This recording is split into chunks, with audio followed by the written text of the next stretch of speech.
Welcome to Tea Time on Plus TV Africa, where we discuss the biggest entertainment stories. My name is Elsie Godwin, and I'm here with Ewa Oluwaritu and Benny Ag. Hi, Elsie. How would I introduce you two with so much joy and passion, and you would just be looking like that? Hi, Elsie. Get on the show, Elsie. Hi, Elsie. How you doing? Moving on. So Danny Young and Tiwa Savage has reached an out-of-court settlement. Young revealed this in a statement signed by his lawyers, which he posted on his Instagram account on Wednesday. The singer commended Tiwa's management, quote, for committing in good faith time and effort towards finding an amicable resolution to the dispute, end of quote. The statement partly read, mutual efforts in this regard have been successful, and our client and the defendants, Tiwa Savage and Maven Records, have come to a common understanding and agreed on the terms for the discontinuation of the suit. Therefore, we shall no longer be proceeding with the court action, end of quote. Danny Young had filed a 205 million naira copyright suit against Tiwa Savage over her song titled One. So yeah, I think this is good for them both. And I remember when we had this conversation on Tea Time, we're not on the side of Danny Young. Reason being that we felt that the line in the song was a proverb, and you can't necessarily lay claims to a proverb as yours, but I'm guessing that we are wrong, and It's because not just us, I mean that's what so many people. So everybody- I'm guessing for Mavens and Tiwa to come on the table for an out-of-court settlement, then he probably had a strong case. Yeah, I think this is a big win for him, and I'm excited about it because this is going to serve as an example for other artists out there that there's a law that actually protects your property, and it's a good one. Everybody should just learn that. And if you think somebody's stealing your song, pursue that case, sue that person. I mean, Danny Young was looking like a crazy man until now that the result is out and everybody's saying, oh wow, we're wrong. Sorry, Danny. Wow, I'm surprised that people actually were against Danny when this Not case exactly. initially- Not like against him, but like Not the on his side. case. I was strongly on Danny's side because it could be as simple as just 2 lines or just 2 words. If it sounds anything like, it's punishable. But then, it's a copyright The infringement. problem we You know. had was that line is actually a Yoruba proverb. Yeah, but it was the way it was said and how Danny Young also said it in the song. Did you How get else did they say it? You know, so this is it for me, right? It serves as a deterrent. I just wonder how much of that money was paid as out-of-court settlement. That's what I'm actually interested in. Was he paid at the end of the day? Definitely not the entire I mean, this is song. why I say most times they're so not open in this part of the world. Like, tell us what happened, because you came out, you made noise, we made noise with you, and now you're settling out of court, and you think we don't deserve the details of this settlement. It's all good, but another time we come. Yeah, We'll so be this should be an eye-opener and also serves as a deterrent to all the artists who feel they can just jump on people's hook and song without taking proper permission. Yeah. For Danny Young, it could just be Tiwa was already a big artist. All probably was asking for was approach me and ask me for permission. You remember it happened with the Torchlight man? What's his name? Okay, not El Zazaki. El sorry. Zaki? No. Zaki Adze. Zaki Adze and is it Mr. Easy and Sakodi? Sarkodie. Yeah, but I right. think they kind of settled that. There was also another case that Yeah. happened between what's his name now? This young star, Techno. Okay. And the Danfo drivers. Oh, yeah. You know, Yeah. and so I think at the end of the day he had to go. I don't know how they settled it. I believe he went over to the Danfo drivers. They settled their issue, and so copyright infringement is a criminal act and it's punishable under the law. Yeah, so it that's shouldn't what be taken I lightly. want to say. People should stop. I think they should slow down with the settling out of court thing, because at the end of the day, people can just think, oh well, I'll steal your song and then we'll settle out I of don't think court. they should slow. I mean, settling out Because of court is always an option. It's It's an always an option, and this is because the court proceeding to settle those kind of things takes years, and our judicial system, we all know how it is. It's not necessarily the fastest as it is, you know, in prosecuting cases. So I'm happy for Danny Young. It's victory on both sides at the end of the day. Yeah. All right, moving on to the next story. Kodak Black wants to go to rehab and gets diploma in prison. According to TMZ, Kodak's legal team approached Assistant United States Attorney Bruce Brown to pitch that he gets sent to a facility with a residential drug abuse program. However, he might not be able to benefit from the offer because of an altercation in jail in October. The rapper was fighting with another inmate when a prison staff stepped in. It was reported that Kodak grabbed the testicles of the prison staff who was trying to break up the fight. I mean, it was so bad that he landed in the medicals, right? But Kodak's team say that someone drugged the rapper 20 minutes before the fight went down. So this is a lot of he said, she said, what is going to happen, how is it going to happen? But yeah. You know, I never used to pay attention to Kodak Black because I felt he was like a cloud chaser. He was seeking too much attention because he jumped. I know he has enough. That he can't handle. Yeah. You see him jump on serious issues and saying some the most ridiculous things about it. Where I lost it for him completely was when Nipsey Hussle died and the things he had to say, you know, to Nipsey Hussle's wife. You know, like, are you okay, young man? Is this a desire? Is this you cloud chasing? Is this you desiring so much attention? And right now, I think Kodak Black really needs. I think he's not mentally okay. I can say that for sure. That yes, his need for going to rehab. He really needs to rehab. He needs mental. He needs to go for a psychiatric assessment and evaluation. I don't think the young man is okay. It calls for concern. And this is it again. You're in the prison and you're still getting yourself involved in a brawl. And the prison warning comes out. How did he get drugged? How did he get drugged? I mean, it's the prison. Come on, things happen down there. So you can't even say it's impossible. But is it true? That's the question. But for me, I'm just going to focus on him wanting to get a degree in jail. I mean, everybody... A diploma. A diploma. Everybody deserves a second chance. If he's back there and he's thinking about his life, that all this that I've done before is just so wrong, I need to get my life together, and he's doing that. I mean, that's thumbs up. Stay positive and productive in there so that when you come out, it will probably come out and be a changed man, and we're all going to be surprised that, oh wow, is this you? What was that word that trended that T.I. used on him? That he should tender an apology expeditiously. That was the word. That he should tender an apology expeditiously. So he needs the rehab expeditiously. Yeah. Okay. And we expeditiously have to go on a break. When we return, we have more to discuss. We'll be right back. Hello, beautiful people. I go by the name Black Bassi, and I am an actor and a musician. Keep watching Tea Time on Plus TV Africa.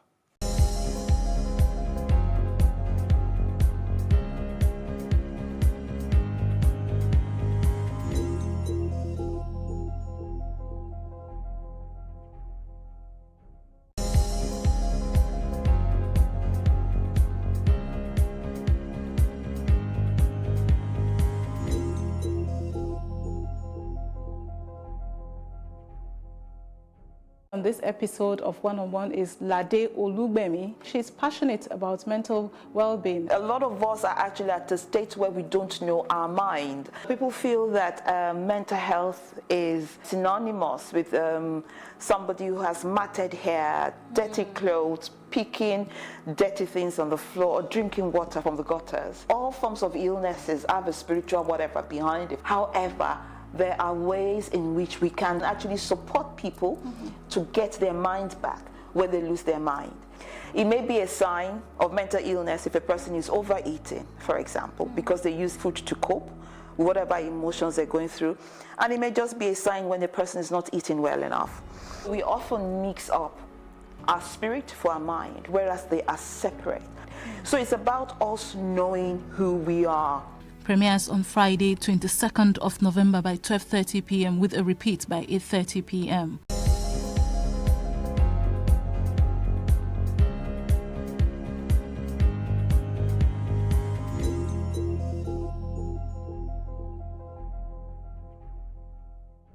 Hi guys, my name is Yetunde Bakari. I'm an actress and a movie producer. I just want to tell you to keep watching Plus TV Africa.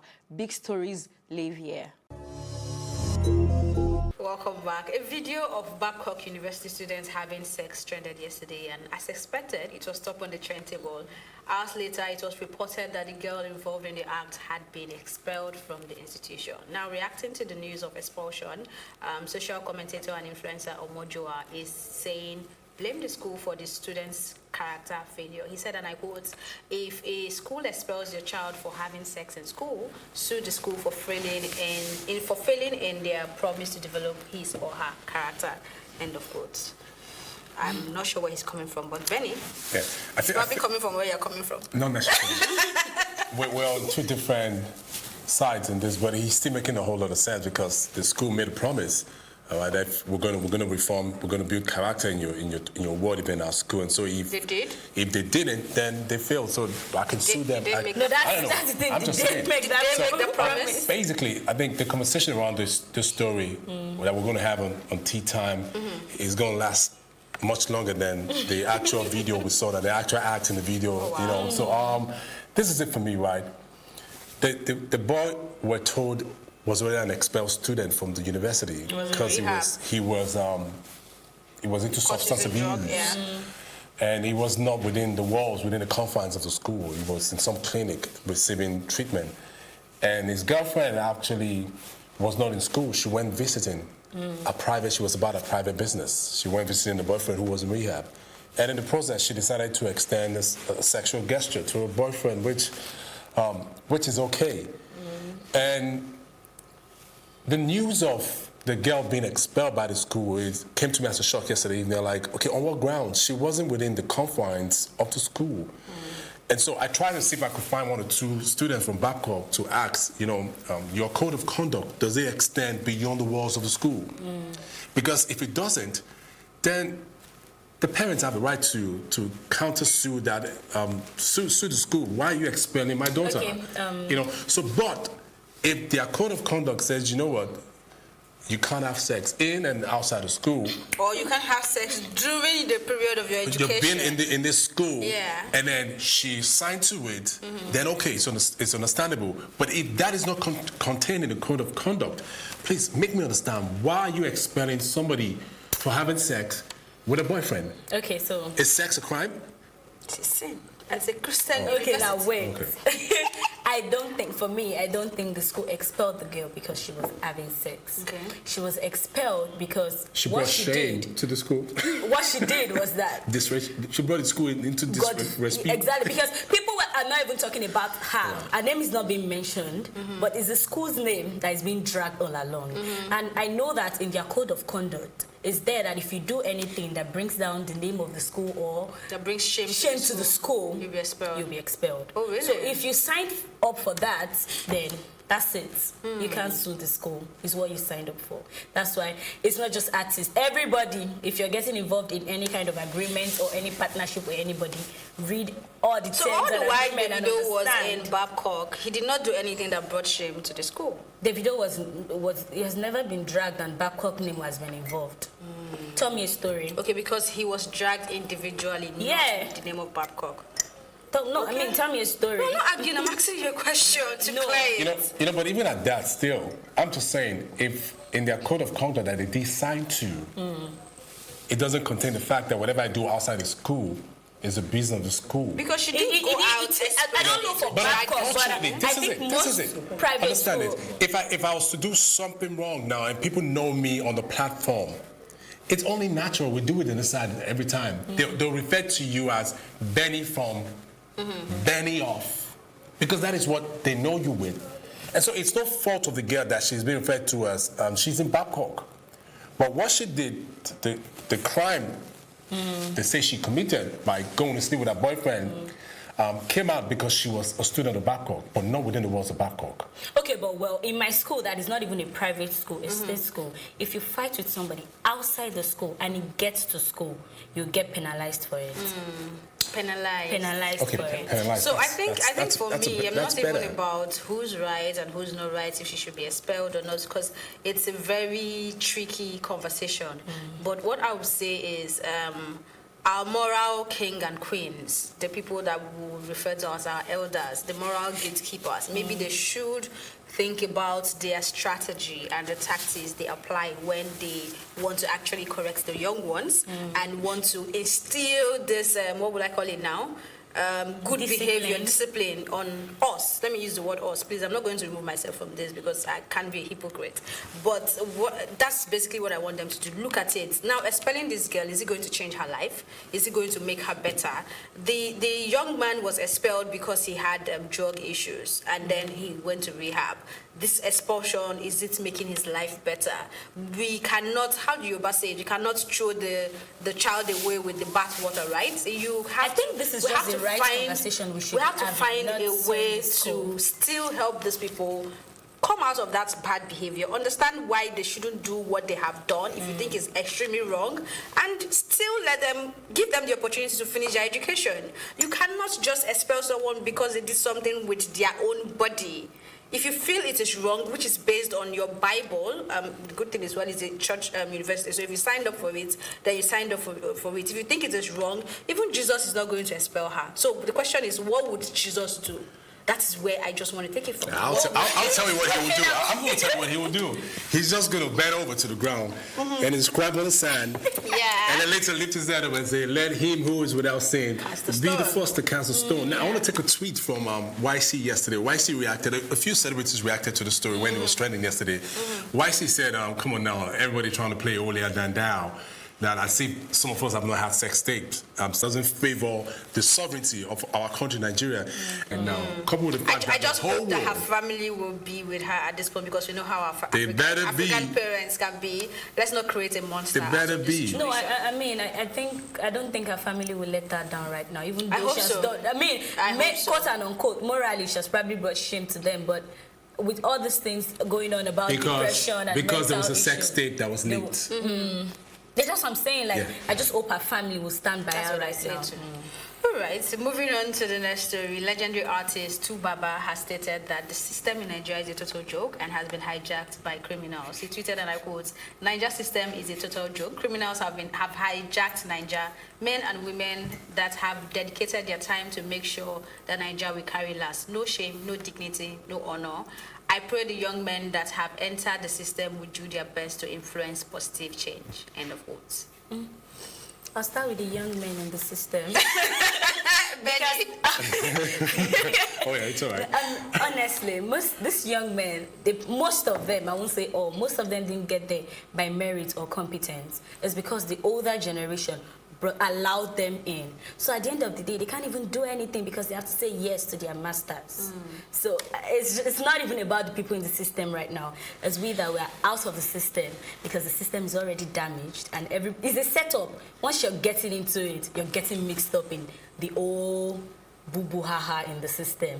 So I think it's time for the youths to take our country back from this testy.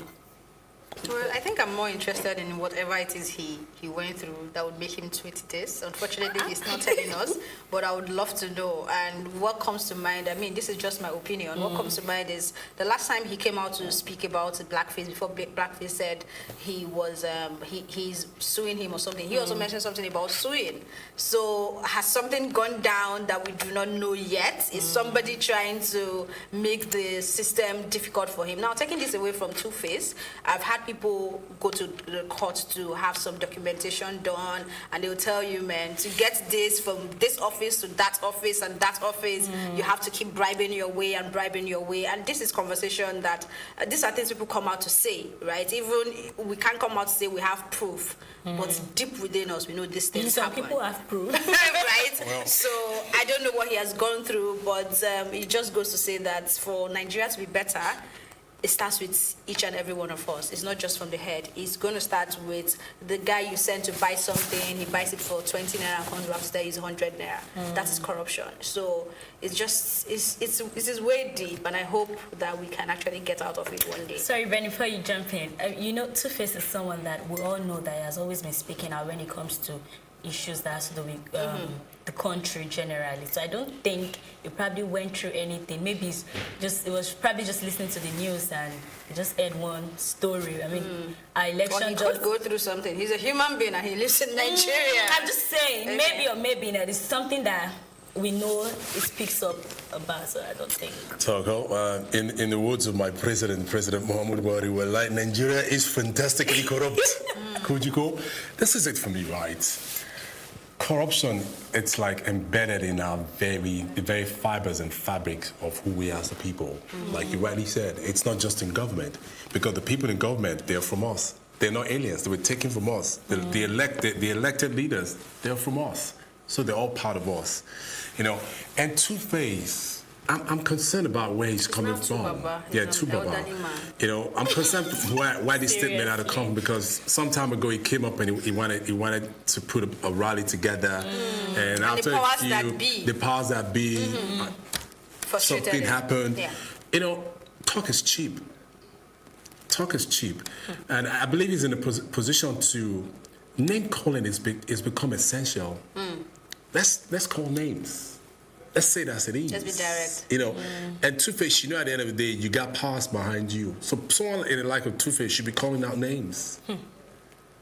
And which is what I say is the difference. Should be calling out difference names. between So the don't celebrities speak here generally. and the foreign celebrities. Yeah. Like they call, even if it's someone in their industry, you know I am talking to you. It's a direct thing. It's not dancing around it and waiting for the media to tell you maybe and maybe not. They What tell if you he didn't have anybody in mind? I don't understand. He just woke up and he had people in mind. Nigeria is a wrong system. Really? What if what if he's just talking about the system? I mean, we all Which cannot... of the systems? Nigeria system. I don't need to call anybody. Systems in Nigeria. What if he's talking about something must have triggered you, even if he says on the news. Yeah. Something must have triggered you to put out that thing. That's it. Why not address it directly? You talk about the system, Well, for right? me, You talk I about the don't system, think- sweetheart. What makes up the system? People. And so we can go to all the sectors in the country. They're made up of people. People make up the system, and people make the system work. And so at the end of the day, even if Two-Face was speaking generally, he's still referring to people in the system. Say, for example, and he was watching the hate speech bill, and it came from there. Make it clear. We know why many of our sectors today still are not working the way they're not working, because we have men in that system who have constituted themselves bottlenecks and saboteurs because they benefit from the fact that the system is not working. And not that they don't know what to do, they know what to do, but they've just chosen not to give us a solution, because once a solution is provided, some people are not going to be enriched any longer. Understand how it works. So I'm saying for most of our celebrities who have backbones, who have people behind them, and there's nothing wrong with Two-Face going to jail because he spoke up for the people. Nelson Mandela did it. It's not part of his I'm just saying. You're not unstable. We say it all the time. That let's not try to impose so much on the celebrity. No, I'm not imposing. If it's not what they want to do, don't push them to do it. Okay, but you know what? Let me just respond to that one. So, in not putting so much on them, I'm one of those that would say don't expect them to be your messiah. But have you noticed that ordinary people they like to call trolls, when they have a problem with the government, they mention names. In fact, they tweet and tag Buhari if it's Buhari. They tweet and tag Professor Yemi Osinbajo if he's the one. They are very direct. So what change do you think will come if a Two-Face, let's use it because he's the one we're talking about, if a Two-Face decides to constantly mention and tag these people, what change do you think will happen? That's the point. So if you don't want to talk, don't talk. But if you're going to talk right. Please that's it. Because I think we've gone past that point. I don't know why I feel this way, but I don't think it's You're scared for them, right?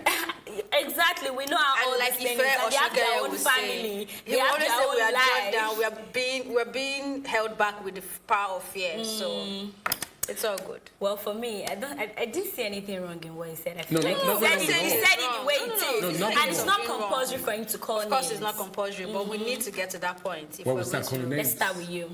When you see me tweet, I definitely call names. Check my Twitter About the handle. government. Yes, when I do. And that's how I wrap up this episode of Tea Time. Thank you so much for watching. And remember, you can catch up on this episode and all our exclusive content by subscribing to our YouTube channel at Plus TV Africa. You can also watch Tea Time on Alto TV and in London on Ben Television. My thank you as always go to my co-anchors, Ewoluwa Ritu and Beniak, and of course, the entire production team. My name is Elsie Godwin saying thank you for watching and please be good.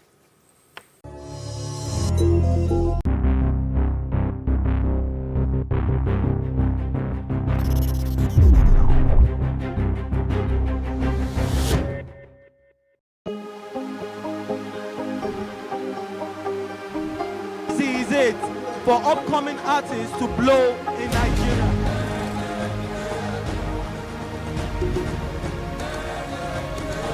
Welcome to Plus Trending. I am Buki November, your host, saying thank you for joining us on today's episode. Welcome back. It's Tea Time on Plus TV Africa. Practice makes perfect. I'm not perfect yet, but I'm a lot better than I used to be. He's a king. He's entitled to marry 100 if he wants to.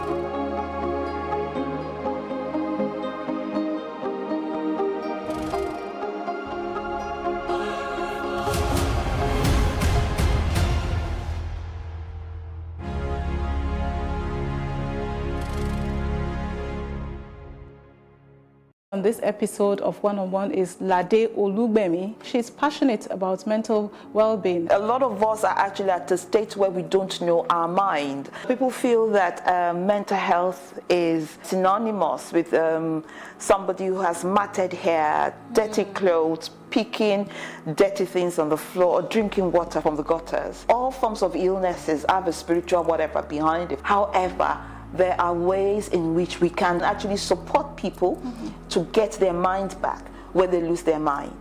It may be a sign of mental illness if a person is overeating, for example, because they use food to cope with whatever emotions they're going through. And it may just be a sign when the person is not eating well enough. We often mix up our spirit for our mind, whereas they are separate.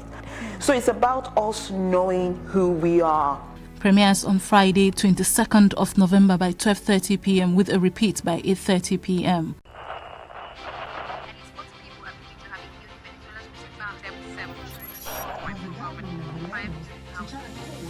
Politics has helped shape the decision of the polity, from conspiracy theories to good old-fashioned comic politics. These are the results of tomorrow's election. Okay, you have it already, have you? I think we've done very well in the very difficult circumstances in which we took over governance. Plus, politics will fill the polls of the country, from friends to frenemies, even strange bedfellows, to clones and stooges. We go beyond the rhetorics and the drama to analyze the story behind the story. Let anybody come and say! The perception in itself does more harm than actual corruption that you have. Plus Politics, not just another political show. It's about putting you, the citizens, in the know.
This is it for upcoming artists to blow in Nigeria.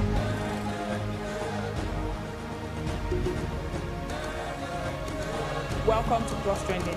I am Buki November, your host, saying thank you for joining us on today's episode. Welcome back. It's Tea Time on Plus TV Africa. Practice makes perfect. I'm not perfect yet, but I'm a lot better than I used to be. He's a king. He's entitled to marry 100 if he wants to.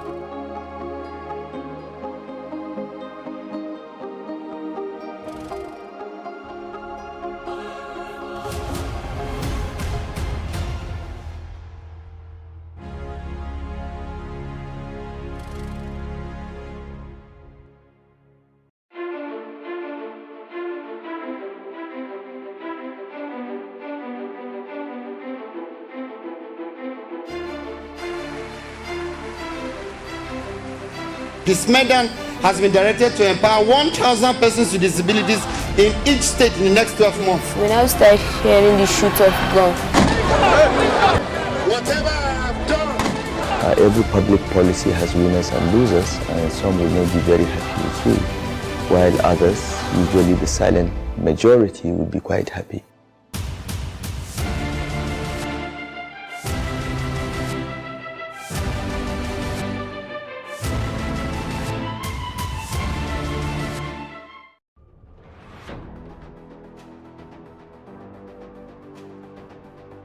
A lot of the jobs that exist today will not exist in the next 10 years. 10 years. When I see people today shouting, we're not too young to run, we are ready to run. Ready to run to where? The people of excellence are, to a certain extent, being held ransom by idiots and bandits. Once you are in government, you believe everything you do is right. And once you are in opposition, everything the government does is wrong. And so it's time for us to take over power.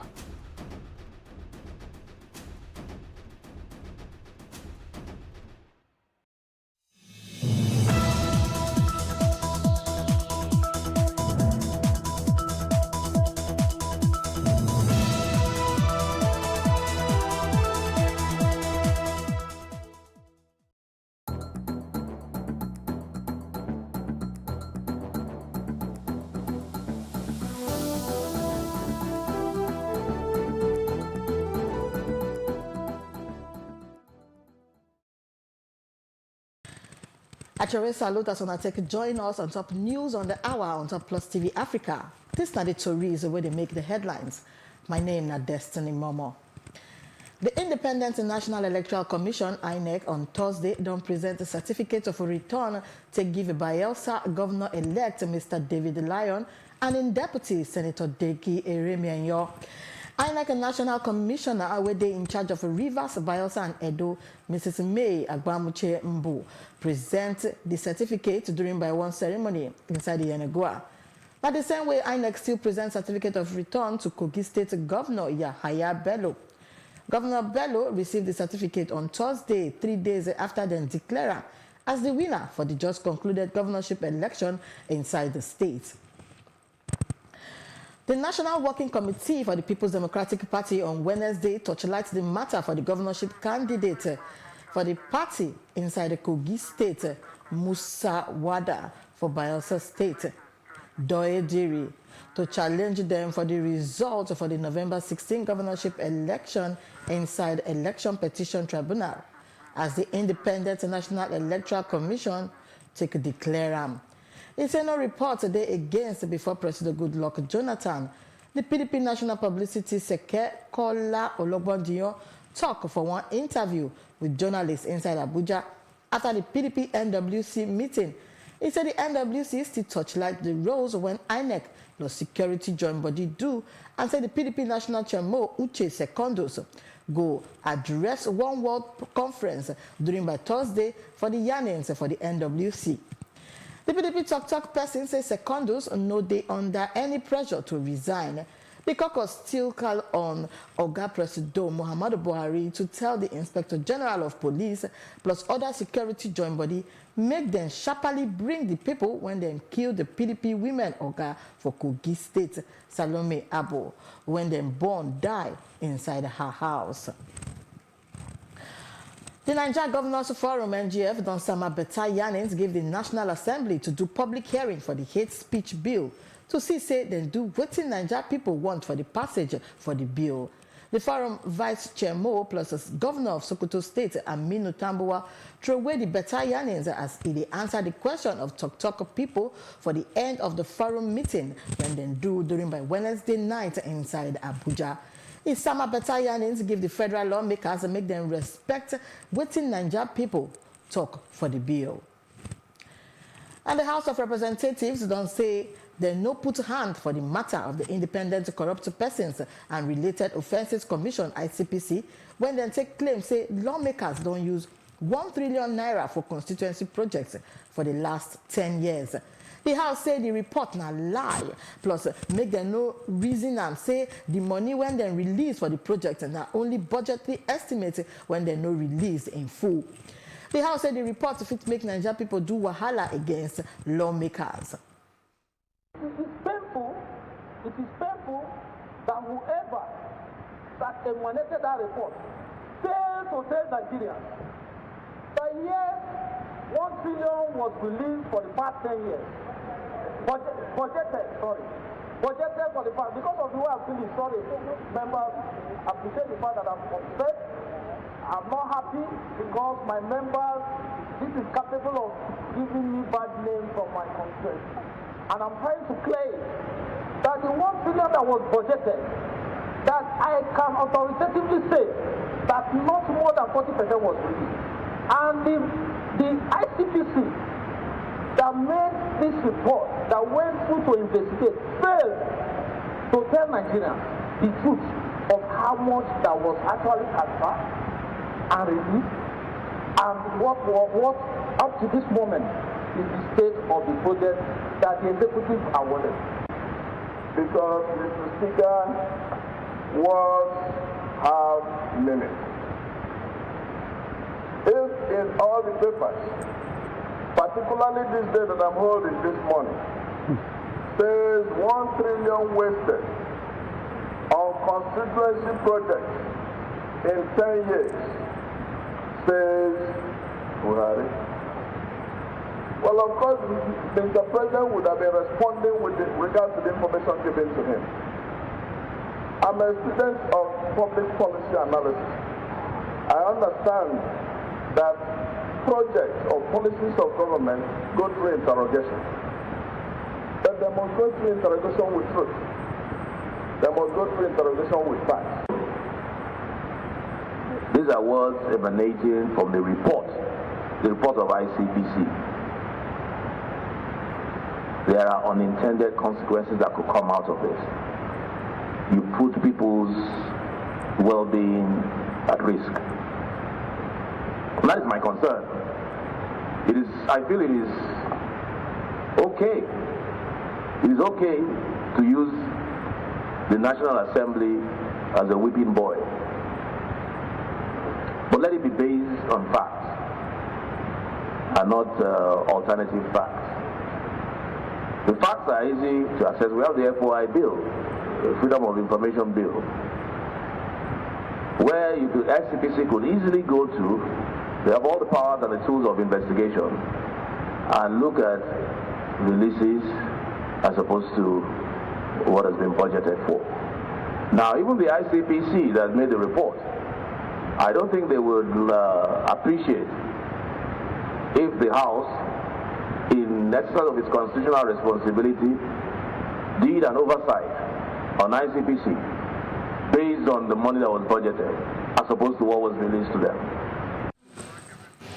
The House of Representatives don't say the acceptance fee when Nigeria universities they take no go work. The House went then they chook mouth for the motion when Honorable Chinedu Martins from Imo State sponsor when they call to throw away acceptance fee for university for Nigeria and said the fees are too big and make them stop and pata. Lawmakers say the fees no make sense as then they look matter for university them by the federal government. The House is further worried that if the exploitative measure and exploitative admission practice of this tertiary institution in the country are left unchecked, the aspiration of the indigent Nigerians to study in the university will continue to be cut short because of their inability to pay acceptance fee. Therefore, the House has resolved to call on the Federal Ministry of Education and the National University Commission to immediately abolish the payment of acceptance fee into tertiary institutions. It's only in this country that I see that the government, you are a government on your own. You provide water, you provide even roads, you provide health. Now education that's supposed to be free to some extent, you have to monetize it. Government is funding these higher institutions. Universities have been funded. TED fund is there. UBEC is there. They are all spending money for all these institutions. Government is funding them. I don't know what they are using this money for. This money is only meant for their own private pockets. Katsina State government don't announce one proposed budget of 249.4 billion naira for the 2020 fiscal year. Christine, the budget for reflection plus progress, it get total recurrent expenditure of 75.5 billion naira when it near 30.30% for the total budget. Proposed capital expenditure stand for 173.8 billion naira when it take B to 69.70% for the total budget. Governor Aminu Masari, when he presented the proposal before the State House of Assembly, said they designed the budget to sustain the restoration agenda, programs plus policies for the present administration. He said the 2020 budget, they high past the 2019 own with 48.7 billion naira. And said the total amount when them put to take finance the 2020 budget now 185.3 billion naira when it be 12.2 billion naira as internally generated revenues. 34 billion naira as other internal revenues and 139 billion naira as revenue when it is receivable through the Federation account. It is important to note that the 2020 recurrent revenue don't go up with 17.91% to take past 2019 budget. It said the recurrent expenditure for the 2020 budget don't increase by 23.72%, where indicates say inside the real terms the revenue don't go up with about 17.91%. Take past the 2019 fiscal when breakdown for the budget shows say the environment gets the lion's share with 30.14 billion naira, will be 23.58%. It can follow education, will be 24.5 billion naira, 19.17%. Health, 23 billion naira, 18.01%. Water resources, 13.6 billion naira, 10.66%. Agriculture, 13.1 billion naira, 10.25%, plus roads, na 23.4 billion naira, maybe 18.32%. Then say over 500 people when they won't be mama from the 31 local government areas of Akwa Ibom State during by Wednesday receive free Medicare plus money and maternity packs from Matter Pregnant Care Outreach. The 5th edition of the program when they call Bele How to Born Pikin and others na part of family empowerment and youth reorientation part initiative waka to take reduce small pikin sickness and small pikin when they die for the state. Dr. Mata Udom Emmanuel, wife of the governor, said the outreach for plenty years they don't fit to teach, plus summer assist give women when they won't born with belle. Dr. Emmanuel says she no day against the practice for traditional birth attendants, but the one when it concern her now how them take the born the pikin them for those homes. Because of say they don't they hear matter of people when then they die for those places as then they born. The coordinator Ime Inyang clap give the governor wife for the program, saying that to touchlight matter of Bele Palava. The advocacy is working. For this number, when we started this program, very few women were going to antenatal. It's absolutely necessary for you to go for antenatal. So I want to believe by the time you leave today, you tell your friends also that are pregnant in the rural area, this is what we learned. 800 women die every day during childbirth. And you can attribute greater portion of that to traditional birth attendants. Everything that you need at childbirth is in that bag. You have caps for firstborn babies, you have newborn babies' clothing, you have pampers, you have methylated spirit, you have cotton wool, you have cut clams, towels, you have baby clothing, socks, mittens, and stuff like that. It is a complete thing, even if you have not made one purchase as a pregnant woman and it is time to deliver, you're good to go with Fereb's pregnant care bag. Everything is complete in there. Our Excellency is doing a great job and contributing her quota greatly towards eradicating maternal mortality and child morbidity.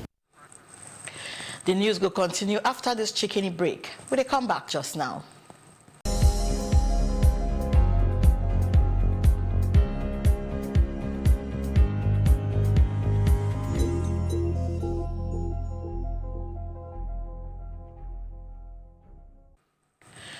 Local officials on top of Wednesday say Islamist military men don't kill like 19 people overnight for Eastern Democratic Republic of Congo as they step up brigade for civilians for one waka of military campaign against them for border areas with Uganda.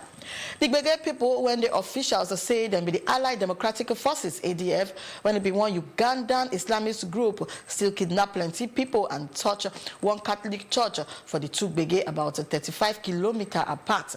The Congolese army started one wahala 3 weeks when it don't pass near the Ugandan border. The ADF done they operate for there for more than 20 years. And now one of dozens of rebel groups when they active for the mineral-rich areas where civil wars start for millions of people when they die around the turn for the century. Islamic State don't claim plenty before brigade for ADF, but the way they take a close no day clear. Army talk person Mark Hazuke say the ADF kill like 7 people for the place when they come out from the city of Benin, and say they wound 2 soldiers and plenty people they miss. Information they come next now, our foreign news. Will they come back just now?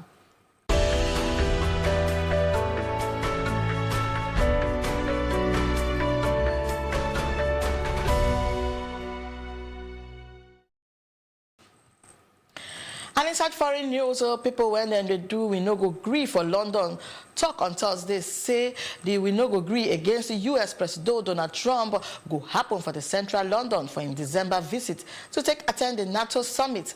The Stop Trump coalition say the main we no go agree go happen for December 3. And then go target one banquet for Buckingham Palace where Trump go take chop with the Queen and other NATO oga dem. Britain go do their national election the next week on top of December 12. And also we'll end all our roundup for events inside this very o'clock. We will come back later with more information with the big headlines.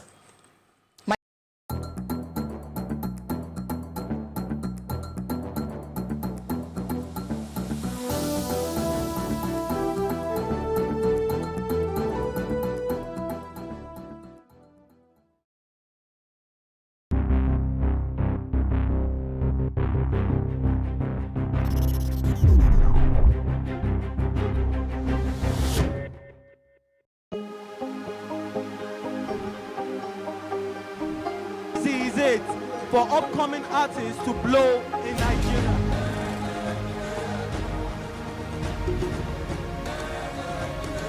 Welcome to Plus Trending. I am Buki November, your host, saying thank you for joining us on today's episode. Welcome back. It's Tea Time on Plus TV Africa. Practice makes perfect. I'm not perfect yet, but I'm a lot better than I used to be. He's a king. He's entitled to marry 100 if he wants to.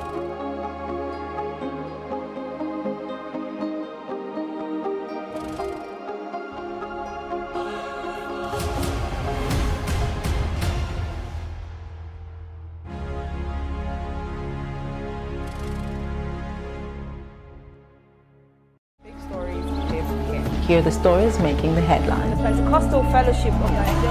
I'm here at Eunice Bashorin Street, where the fire destroyed our transformer completely.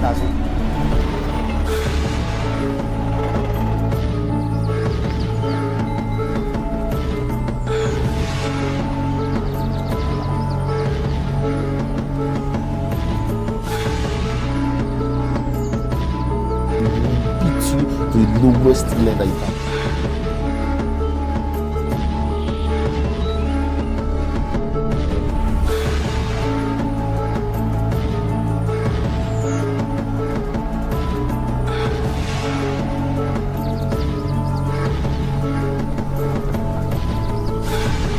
Plus TV Africa, the big stories live here. Big stories live here.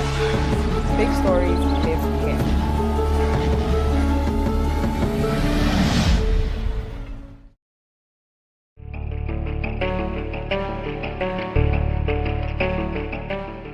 When you find out that 2 children are actually kissing themselves in private or about to have sex or even they're having sex or anything that has to do with sexual activity, when you catch them pants down, when you catch them red-handed, what can you do? The first thing, I know it's a bit difficult, is never to panic. Once you panic, you have sent a message to the child that whatever the child is doing is horrible. And what that means is that it sends something into their mind and makes them have a very low self-esteem. Sometimes children don't even know that what they are doing is bad. Most of this behavior you see children do were learned from adults around them. So first thing, do not fret, do not shout, do not scream. Have it at the back of your mind that that behavior was learned in the environment. Then find out how they got to know what they were doing. One of the best way to do it is what we call pacing. So when you want to ask a question, when you want to ask a child about something, don't throw it at the child just like that. Don't ask the question why. The question why means you're being judgmental. Just politely try to find out how they came about that behavior. Then when they tell you, then ask them again. When they give you an answer, answer them with a question. So you keep, bringing out whatever they have in their mind. Then when you are sure that you already got enough information, it is our responsibility then to now teach them. Do never crucify them. I will tell you from my experience that children don't even know that what they were doing is bad. They just see adults doing it and they want to experiment. They don't understand that it is bad. So do not label them as bad. What you need to do is to teach them allow learning experiences. Tell them what you think this thing is about and why you don't want them to do it again. It's not for children. This will happen to you. Tell them the repercussions, the pros and cons. Children are reasoning beings. They will reason and think about it. And if they trust you enough, you have a good relationship with them from the beginning, they will listen to you. And ensure that you use that as a good opportunity to teach them sexuality and sex education, because that actually is an indication that they lack this education. So it's a very good opportunity for you to teach them, especially sometimes when they are watching TV and they see adults kissing or adults hugging each other. It's a very beautiful opportunity to ask them, just ask them, baby, what do you think they're doing? They will tell you, adults, they are kissing. So what do you think about adults kissing? So you don't tell them you should not kiss because you're an adult. Children don't reason like that. Ask them question. Why do you think they are kissing? Say because they are adult. So that means you're not an adult, you should not kiss. It is not for you. So those are the ways you pace the education of sex education and sexual abuse education. So we actually have age-appropriate sex education as well. If you ask me, if you want to teach a 2-year-old how on sexuality, is different from the way you teach a 10-year-old and different from the way you teach a teenager. So what our advice is, seek the help of professionals who can guide you on the things that you will tell a 2-year-old about sexuality and the 10-year-old and a teenager.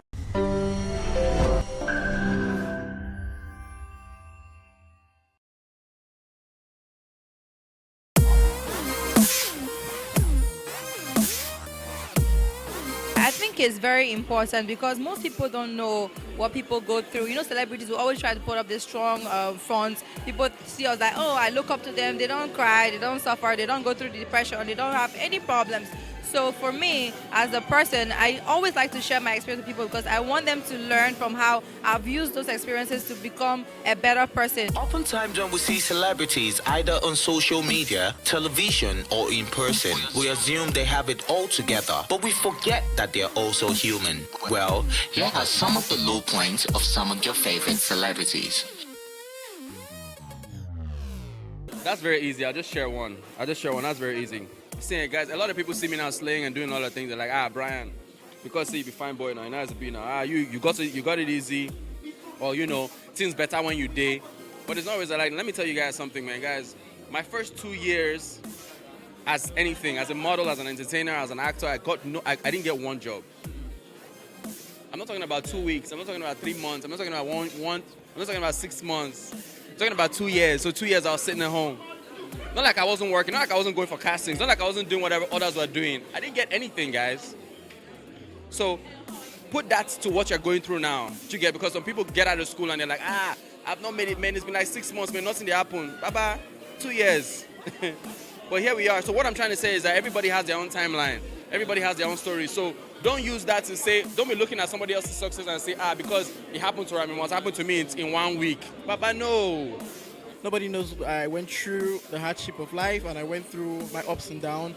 And I just had only one person who was actually there for me, which was my mom anyways. So I had a rocky university days. I think people don't know that. I actually went to 3 universities and ended up finishing in one shop. I drove into a filling station and I was meant to get fuel, 4,000. Do you understand? Probably the guy that was selling, he used to be my fan when I was working, in the radio as a presenter. But like, oh, Baba, now you Casey Brown, Baba, Baba. He got confused. He gave me full tank instead of 4,000. Do you understand? So, and then I don't have up to that amount to fix it up because in real, I don't get up. All I have with me is 4,000 naira for the fuel and 8,000 naira to buy a fuel cleanser to put in my car. And the guy, so I bought the fuel. I told him, okay, fine. I'll bring you 8,600 because he was begging me, God will sack me, it's not my fault, not my fault. I said, okay, fine, I'll bring you 8,600. Bro, I got so busy. I forgot about even giving the guy 8,600. The guy went straight to my Facebook and was like, stop living a fake life. You came to our filling station, you came to buy fuel for credit, they don't want to pay, come and pay me my money, blah, blah, blah, stop faking a fake, stop. I was like, this same dude that was begging me, my boss will sack me, it's my fault. And I was like, I will pay. I entered my car. As soon as I saw that thing, I zoomed straight to the station. They said the guy has been fired. The manager there was begging me. They called the guy in Ikorodu. He went straight and dropped that post himself. I didn't do it. And the manager said, for this, because I told the guy, I said, one article online about this filling station will cost you guys a bad reputation. They said they will not pay him his balance, a salary that they're supposed to give to him. But I end up pleading for him. Do you understand? So that is what we get every now and then. I've worked over 12 jobs in my life. Wow. Yeah, I cleaned the lavatory on the plane. Have you said that anywhere else? I think on Big Brother I did. Oh, okay. I said, stop telling them all those things. I'm like, it's part of my journey. You know, it just reminds me of where I came from. You know, I wasn't born with a silver spoon, but of course my parents were comfortable growing up. But I had to work hard.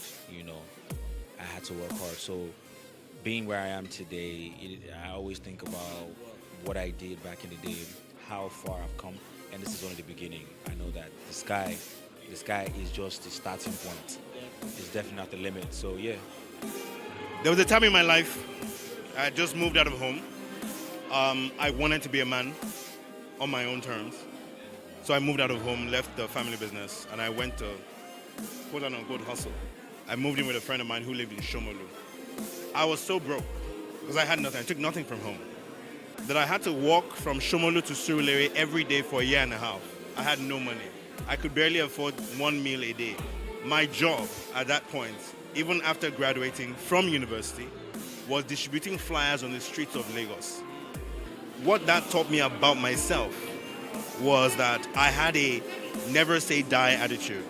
And I have the strength and resilience to face any circumstance. I came out of that stronger. Like sometimes I look back now and I realize if I could have survived that time, then really, there are only a few challenges that will come to me or come my way that I wouldn't be able to survive. And with that kind of confidence, I think everybody, you know, when you figure out what it is about you that is special, with that confidence, you can surmount almost every issue that comes your way.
for upcoming artists to blow in Nigeria.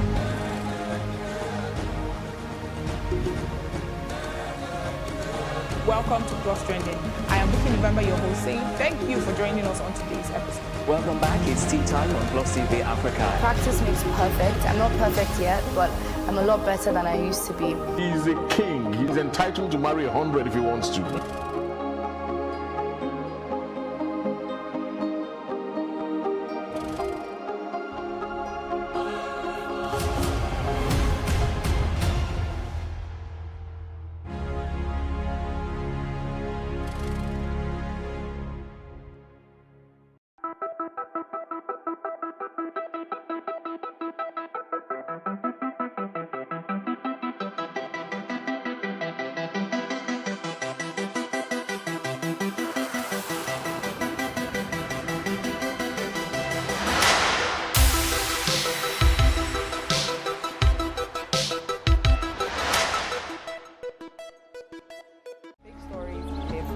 Hear the stories making the headlines. Pentecostal Fellowship of Nigeria. I'm here at Yunus Bashorin Street. Where The fire destroyed our transformer complete as well.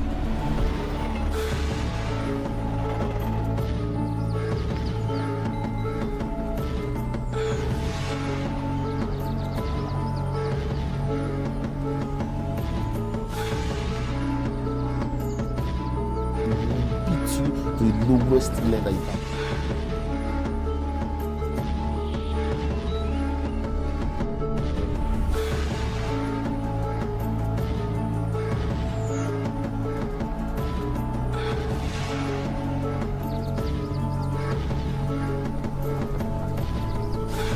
This is Plus TV Africa. The big stories live here. Big stories live here.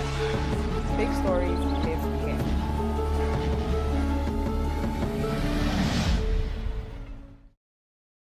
Welcome to The Advocate. On the menu for today's edition, Emeka makes the argument. Even though he's a knight of the Catholic Church, someone has died, they go to the village, the woman must shave her hair. Then he will tell you in church, you know, Mr. Mba, you know, this is leave church things for church, or this one is tradition. Uche challenges that our relationships are becoming more transactional. Say, did you believe in love?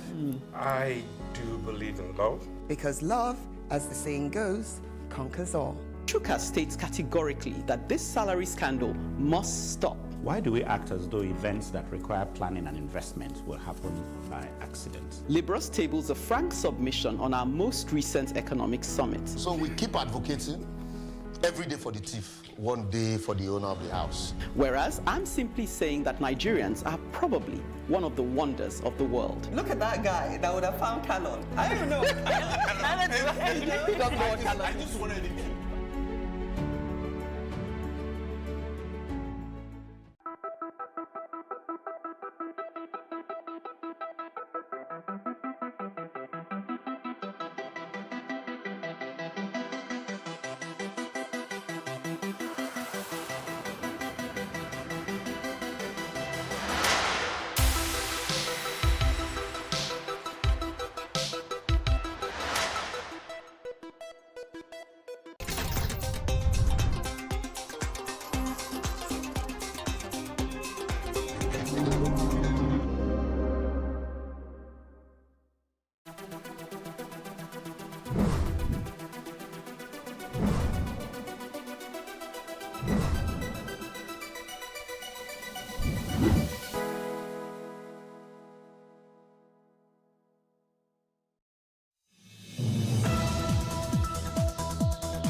Many thanks for joining us on the show today. This is Plus Odds on Plus TV Africa, and this show offers you the best of analysis on selected games from across the wide world of sports. We are the experts, and as always, we help you make the wisest of choices when it comes to punting. I've got the expert Aziz right here, and I've also got expert Maikon on the show today, making his second appearance on the show. Welcome to the show, Maikon. Thanks. And Aziz, good to have you here. Always a pleasure. Of course, the leagues are back, and then you can not just wait to see what they have in stock for you. Very true. Well, expert Aziz, let's talk about the games from last week.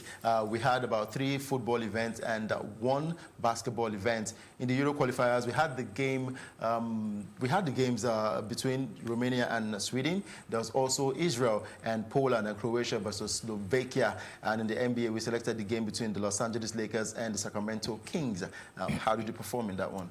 Of course, looking at the games, we are, of course, just like you rightly said, there are 3 football games. The first one is between Romania as well as Sweden. Yeah. We actually thought that Romania playing at home, of course, they have an outside chance of qualifying for the Euros next year. Of course, that they would give the Swedes a run for their money, but then it didn't come true because Romania were lackluster on home soil. They didn't really come to the party, and they just allowed Sweden to roll over them. Sweden actually won that game by 2-0. They scored 1 in the first half and 1 goal in the second half. So they recorded a 2-0 win, and that qualified them automatically as one of the participants in next year's Euros. So in that event, we actually predicted that both teams should get on the score sheet. That didn't come true. Sweden won that game, but the second event that we predicted was that there would be just 1 goal, at least over 0.5. Yeah. In the second half, that one came true. In the second game between Croatia as well as Slovakia, that is more like a derby. Don't forget that this country was formerly known as Czechoslovakia before it was splitted. But then in that game, we saw Croatia as well as Slovakia. In that game, we predicted that Croatia should be good enough to win any of those halves. In the first half, we saw Slovakia giving Croatia a run for their money. They actually won the first half by a 0-0 against Slovakia. Slovakia, they won away against Croatia, but then Croatia, they rode back like a lion who is hungry. They won the second half by 3-1. That recorded a 3-1 win for them at full time. And in that, we could see that both teams got on the score sheet. We saw over 2.5 goals in the second half. And we also saw that both of these teams got on the score sheet. So we saw over 2.5 goals in that one too. Very true. And for Los Angeles Lakers, they won that game, and that odd was at 1.53 odds. Well then, let's go on a break. We'll have to pay some bills, and when we come back, we'll continue with the show. And of course, there's something trending in the world of football. We'll be right back after this commercial break.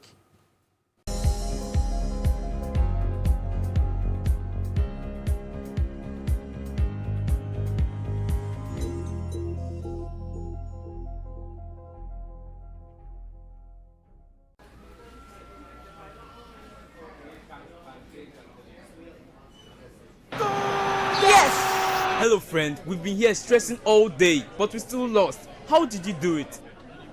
Come on bro, show us the way now. Haven't you guys heard of Bet Ensured? A site that does all your games forecast for you from any league in the world and sends the sure games. Then you just play and win. Wow! Bet Ensured. Accurate prediction, guaranteed profit.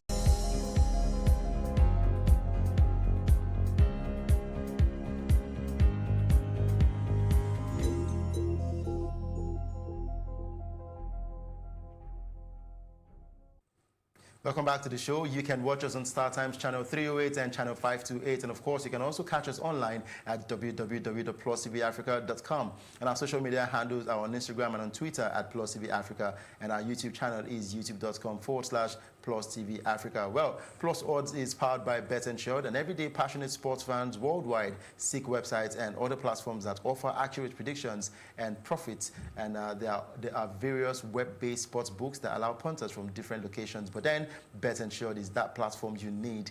Bet Ensured helps you carefully analyze sports events so as to make sure that the results predicted will be as accurate as possible. Well, let's go straight to this week's selections and the available markets. Well, for this week, the players are actually back from the international break, and we are looking forward to an interesting time out in the world of football this weekend. And it's no longer news that Jose Mourinho is the new manager right there at Tottenham Hotspur, and his new club side will be taking on West Ham United this weekend. And Michael, do you think that Jose Mourinho will be successful at Tottenham Hotspur? Everyone has been talking about he's trending, is the most trending topic in the moment in the world of sports. Yeah, I believe it's going to be a success for Tottenham. Because when his first season in coaching Man United, because he won 3 trophy, and I believe Jose Mourinho is one of the best coaches in the world. Though his performance before he was sacked, Man was very bad. But I believe I give him 80% is going to be successful in Tottenham. Now, when you talk about success, are you saying success in terms of team performance or success in terms of winning titles at Tottenham? He's going to win titles for them now. For Tottenham? Sure, yeah. Okay. Because this season is already running out, but let us see what's going to happen next season. Because during his press conference, he actually mentioned that he's not sure of winning the EPL this season, but he looks forward to next season. We know the force that Jose Mourinho comes with when it comes to his coaching style, and he looks like he's a man who can actually turn things around right there at Tottenham Hotspur. Fantastic. When you are looking at a manager that can turn around your fortunes, look no further than a man than Jose Mourinho. He's done it before. You have seen it all. He knows this Tottenham team inside out. Just before the international break, he was talking about Tottenham, that they are underperforming, and that it's not about the quality of the players. It's about them not being motivated enough.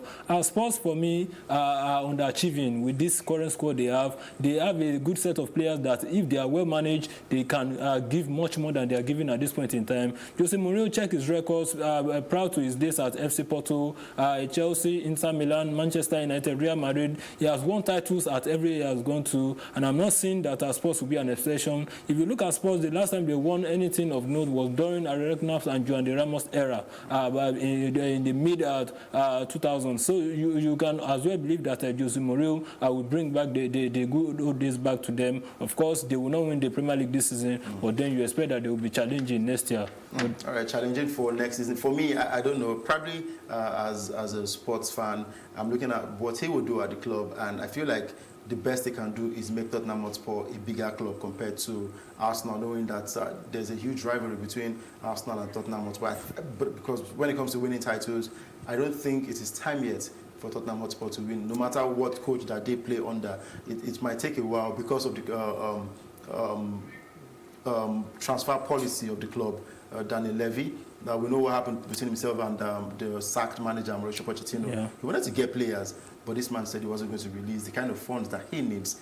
Pochettino never called the shots on the players that he wanted to get. Levy called the shots.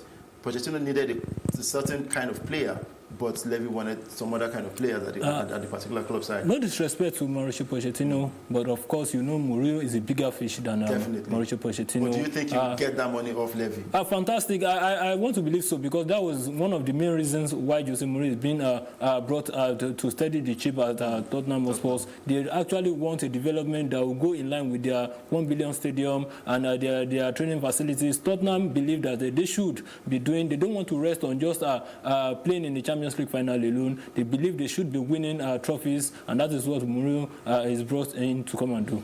All right, talking about winning trophies, we are looking forward to this weekend when Mourinho plays his first game as coach of Tottenham Hotspur. We've seen his, actually watched his press conference, and he made some comments on the club, and he was also asked about the players who want to leave the club, the likes of Eriksen and Vertonghen, and he said it's still early days. He doesn't call the shots on the kind of players that he wants or not.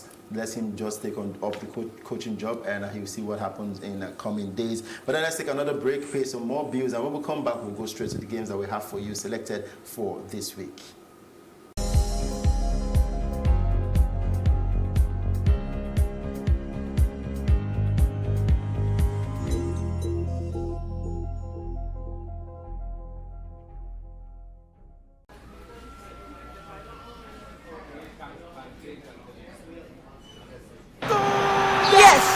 Hello friend, we've been here stressing all day, but we still lost. How did you do it? Come on, bro. Show us the way now. Aren't you guys heard of Bet Ensured?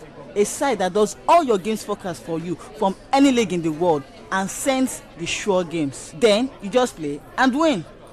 Wow. Bet Ensured. Accurate prediction, guaranteed profit.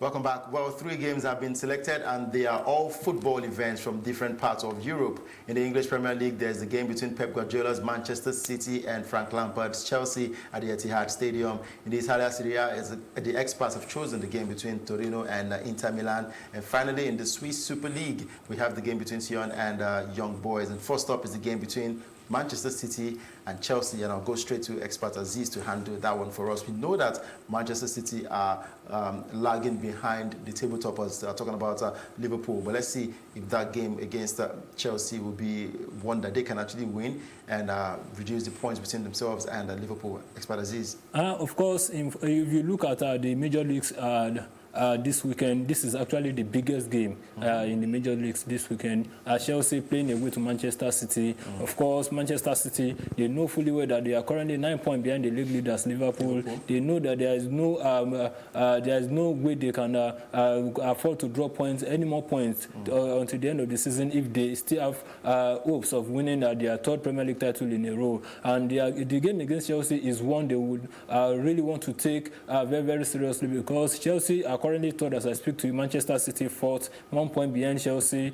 These are 2 direct rivals talking about the top 4, but Manchester City, we all know, are not competing to be in the top 4. They are a team that is built to win titles, and a game against Chelsea is one game they will see as a chance to put one of their direct rivals for the title away. If you look at Chelsea this season, they have won their last 5 away games on the trot, scoring 18 goals and conceding 9. Manchester City have been scoring for fun at home. The only game they have failed to score on home soil this season was actually a 2-0 reverse against Wolverhampton Wanderers, when Adama Traore scored 2 late goals to condemn Manchester City to a 2-0 deficit, to a 2-0 defeat at home. Of course, against Chelsea, it will be a difficult game entirely. Chelsea are brimming in confidence. They are scoring goals at plenty. They are winning games. They are scoring goals for fun. And of course, you look at Manchester City, they have some players injured. Of course, some of these players may be coming back this weekend. But then against Chelsea, I know that this game is actually a game they cannot afford to drop points. And that is why we believe that since both teams are teams that are not known for their defensive abilities, they know how to score goals, and they are actually very, very shaky at the back. That is why we believe that this game actually will see over 2.5 goals in this, and we expect both of these teams to get on the score sheets. All right, looking at the selections right there, an analysis from expert Aziz. Let's go straight to the market options that we've chosen for you for this game between Chelsea playing away to Manchester City at the Etihad Stadium.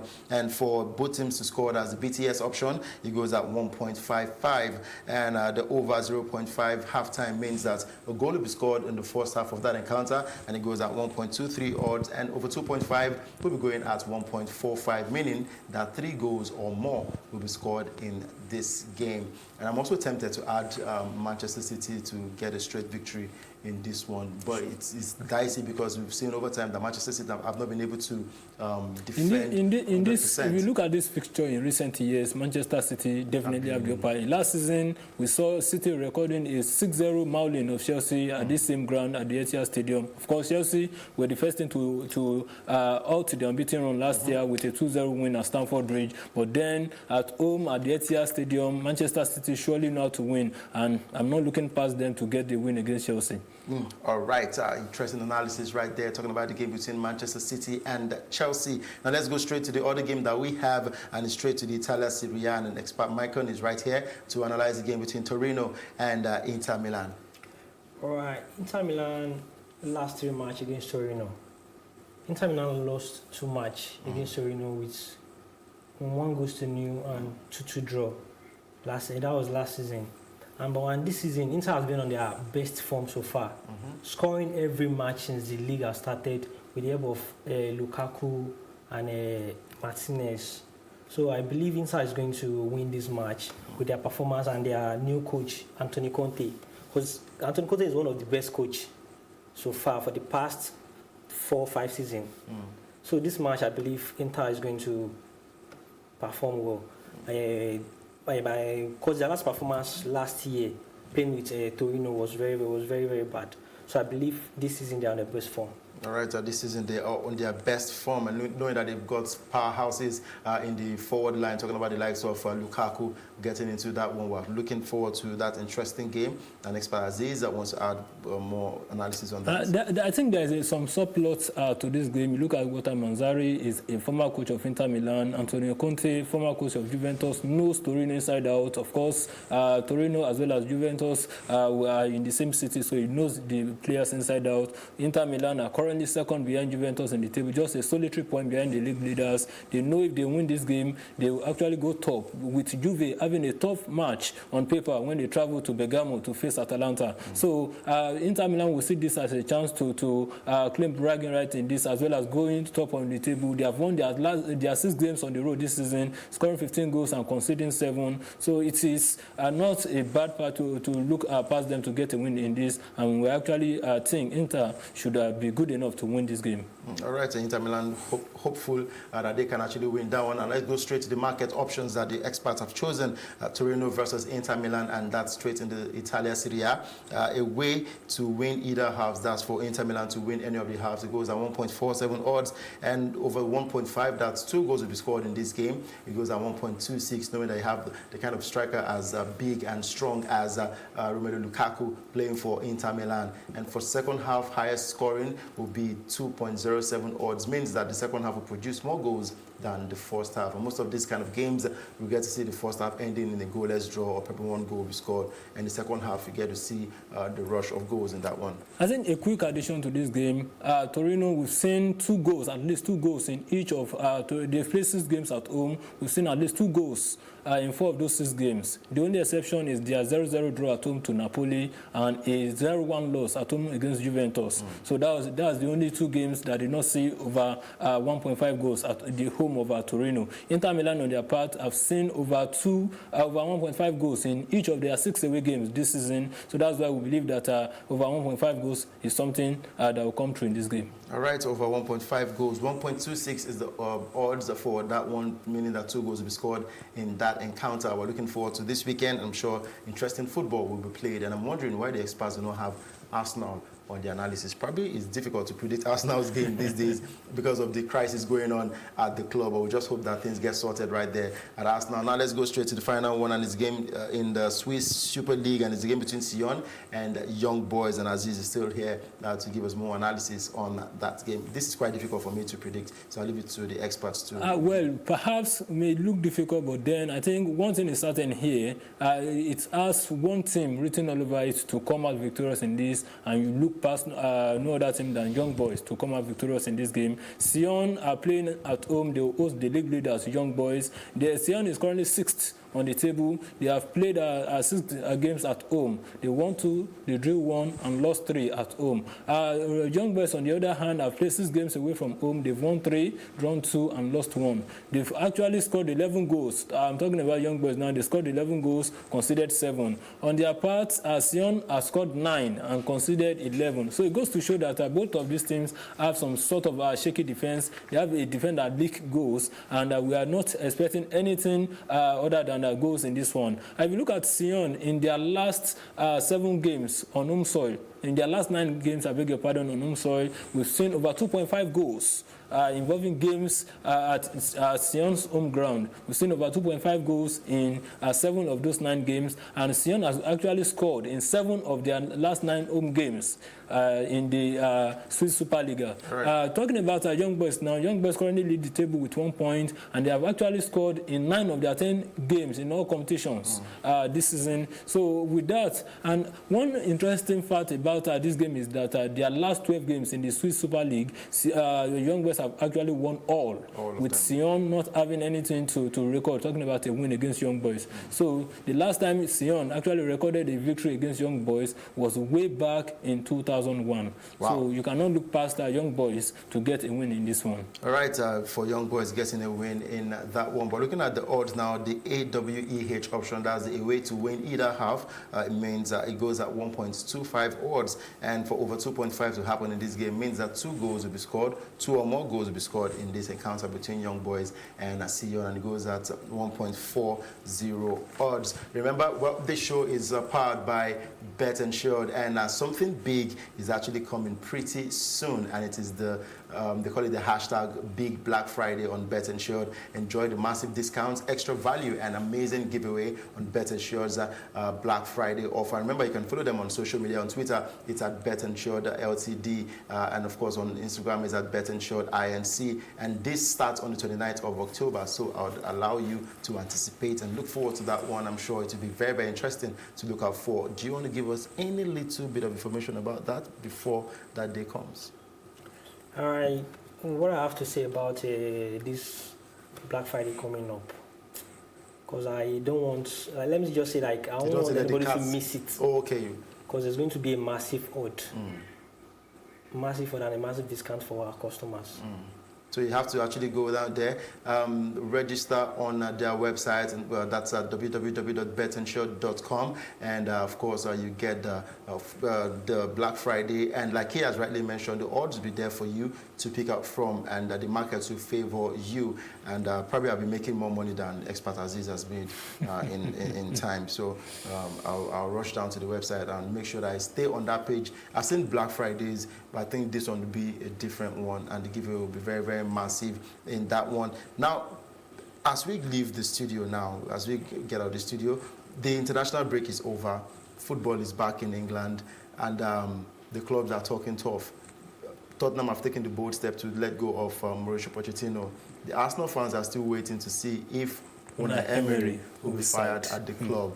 We're all looking forward to see how Jose Mourinho will perform with Tottenham Hotspur this season.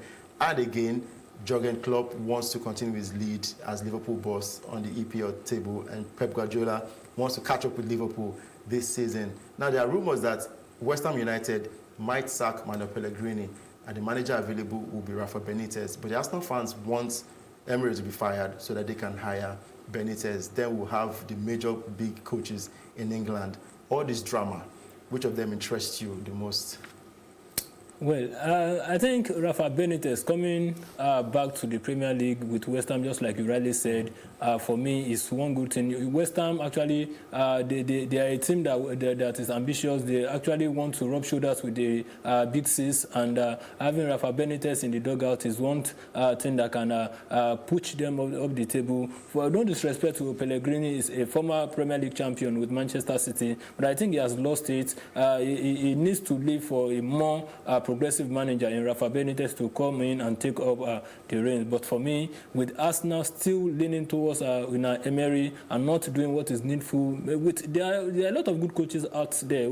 Talking about there's Allegri, Massimiliano Allegri is out of job for now, and the Ajax manager Ten Hag is a brilliant option too. I don't know why Arsenal still continue to lean towards Unai Emery, even when it looks like his methods are outdated, sort of. But then, if Arsenal really wants to contend for the top four and not miss the Champions League again for the fourth year running, they need to do the needful, and that is to fire Unai Emery. Unai Emery, fire Unai Emery. That's what coming out from Expert Aziz. They think the manager is not good enough to be the coach right there at Arsenal. But then I would like to thank you guys for making it down to the studio, as always. Always a pleasure. The experts always have the final say when it comes to these selections of games that they give you accurate analysis. But I believe you with a quote coming from the legend himself in the world of boxing, talking about Muhammad Ali. He says, champions are not made in the gyms.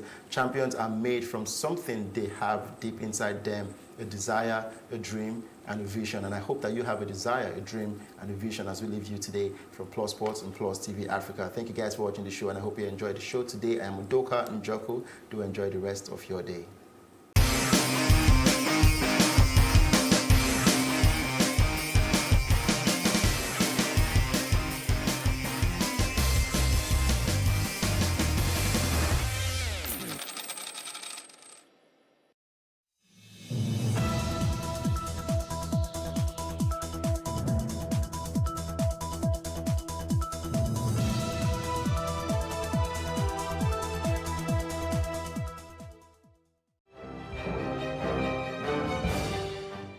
Thanks for joining us on News on the Plus TV Africa. Here are the stories making the headlines, and I am Amaka Okoye. President Muhammadu Buhari has just signed Executive Order 009 to end open defecation in the country by 2025. The new order states, among others, and I quote, that by this order, Nigeria is committed to being open defecation-free by 2025. The National Open Defecation Free Roadmap is developed by the Federal Ministry of Water Resources with support from other key sector players across Nigeria. To actualize this initiative, the Federal Ministry of Water Resources established a national secretariat called Clean Nigeria Campaign Secretariat. The secretariat is authorized on behalf of the President to implement this order by ensuring that all public places, including schools, hotels, fuel stations, places of worship, marketplaces, hospitals, and offices, have accessible toilets and latrines within their premises. Nigeria's controversial social media bill has passed the second reading on the floor of the Senate. The bill, which was sponsored by Senator Musa Sani from Niger State, is expected to curb the spread of fake news. Senator Sani says the bill is not intended to stifle free speech, but aimed at mitigating the risks associated with internet transmission. However, the bill did not go down well with some lawmakers, as they claim there are enough laws in the nation's constitution to tackle hate speech and fake news. The bill has passed through the second reading. This bill is not an attempt to stifle free speech or dissenting views. It is rather an opportunity to address a growing threat which, left unchecked, can cause serious damage in our polity and disrupt peaceful coexistence. While the internet has democratized information, the fact remains that it has also been a weapon in the process. That is why governments across the world are trying to mitigate the risks associated with information transmission via internet networks by monitoring abuse, deliberate misconduct. That is the essence of this bill. The advent of internet has provided humanity numerous benefits, including instant access to information, knowledge and learning, connectivity, communication and sharing, collaboration, access to a global workforce, and the new frontiers for business and trade. I think all of us here must rise to support this bill, to pass it into law, at least to regulate one aspect of our lives that is negative and will have very serious and dangerous consequences on the lives of members of the society. Fake news is dangerous. The spread of falsehood is even more dangerous. Therefore, Mr. President, we must rise to the challenge of picking up the courage and the political will to be able to deal with this at its infancy before it develops into a cankerworm that will consume the rest of the society. I not only oppose this bill, I condemn it in its entirety. This bill is an attempt to surreptitiously introduce censure into our laws. Based on our Constitution, Section 39, that guarantees freedom of information and freedom of speech, there is a Cyber Crime Act that deals with this issue. There are also laws in the land that have to deal with false information, libel, slander, and peddling of so-called fake news. Every person shall be entitled to freedom of expression, including freedom to hold opinion and to receive and import ideas and information without interference. But subsection 3 says, after giving the right, it says nothing in this section shall invalidate any law that is reasonably justifiable in a democratic society. That's what the provision says, Mr. President. And that is the intent of the framers of our Constitution. I am not so happy that I stand today vindicated on the floor of this Senate regarding this law. And news reaching us now says the Independent National Electoral Commission has presented certificates of return to Bayelsa Governor-elect David Leon and his Deputy Senator Deji Degi Erimienyo. INEC National Commissioner in charge of Rivers, Bayelsa and Edo, May Agbamuchembu, presented the certificates at a ceremony in Yenogwa. In the same vein, INEC has also presented certificates of return to Kogi State Governor Yahaya Bello. Governor Bello received the certificate on Thursday, 3 days after he was declared as the winner of the just concluded governorship election in the state. And away from that matter now, the Nigeria Governors Forum, NGF, has advised the National Assembly to hold public hearing on the hate speech bill before it to ensure that views of Nigerians were captured in the passage of the bill. The forum vice chairman and governor of Sokoto State, Aminu Tambuwal, gave the advice while fielding questions from newsmen at the end of the forum meeting held on Wednesday night in Abuja. Now, he advised the federal lawmakers to respect the views of Nigerians on the bill. Moving on, the House of Representatives has criticized the recent report by the Independent Corrupt Persons and Related Offences Commission, ICPC, which claims that about 1 trillion naira has been expended by lawmakers on constituency projects in the last 10 years. A visibly enraged House says the report is misleading, false, mischievous, and did not take into consideration actual amounts released for the supposed projects, but only budgetary estimates, which were never released in full. The House says the report is capable of pitting Nigerians against the lawmakers.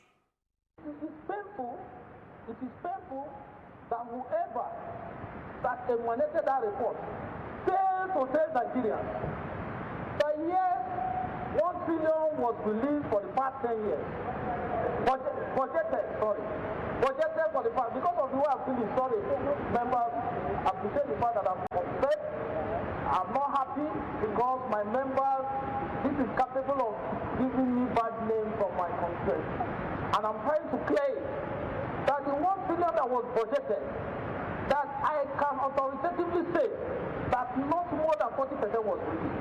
And the ICPC that made this report, that went through to investigate, failed to tell Nigerians the truth of how much that was actually transferred and released, and what up to this moment is the state of the project that the executive awarded.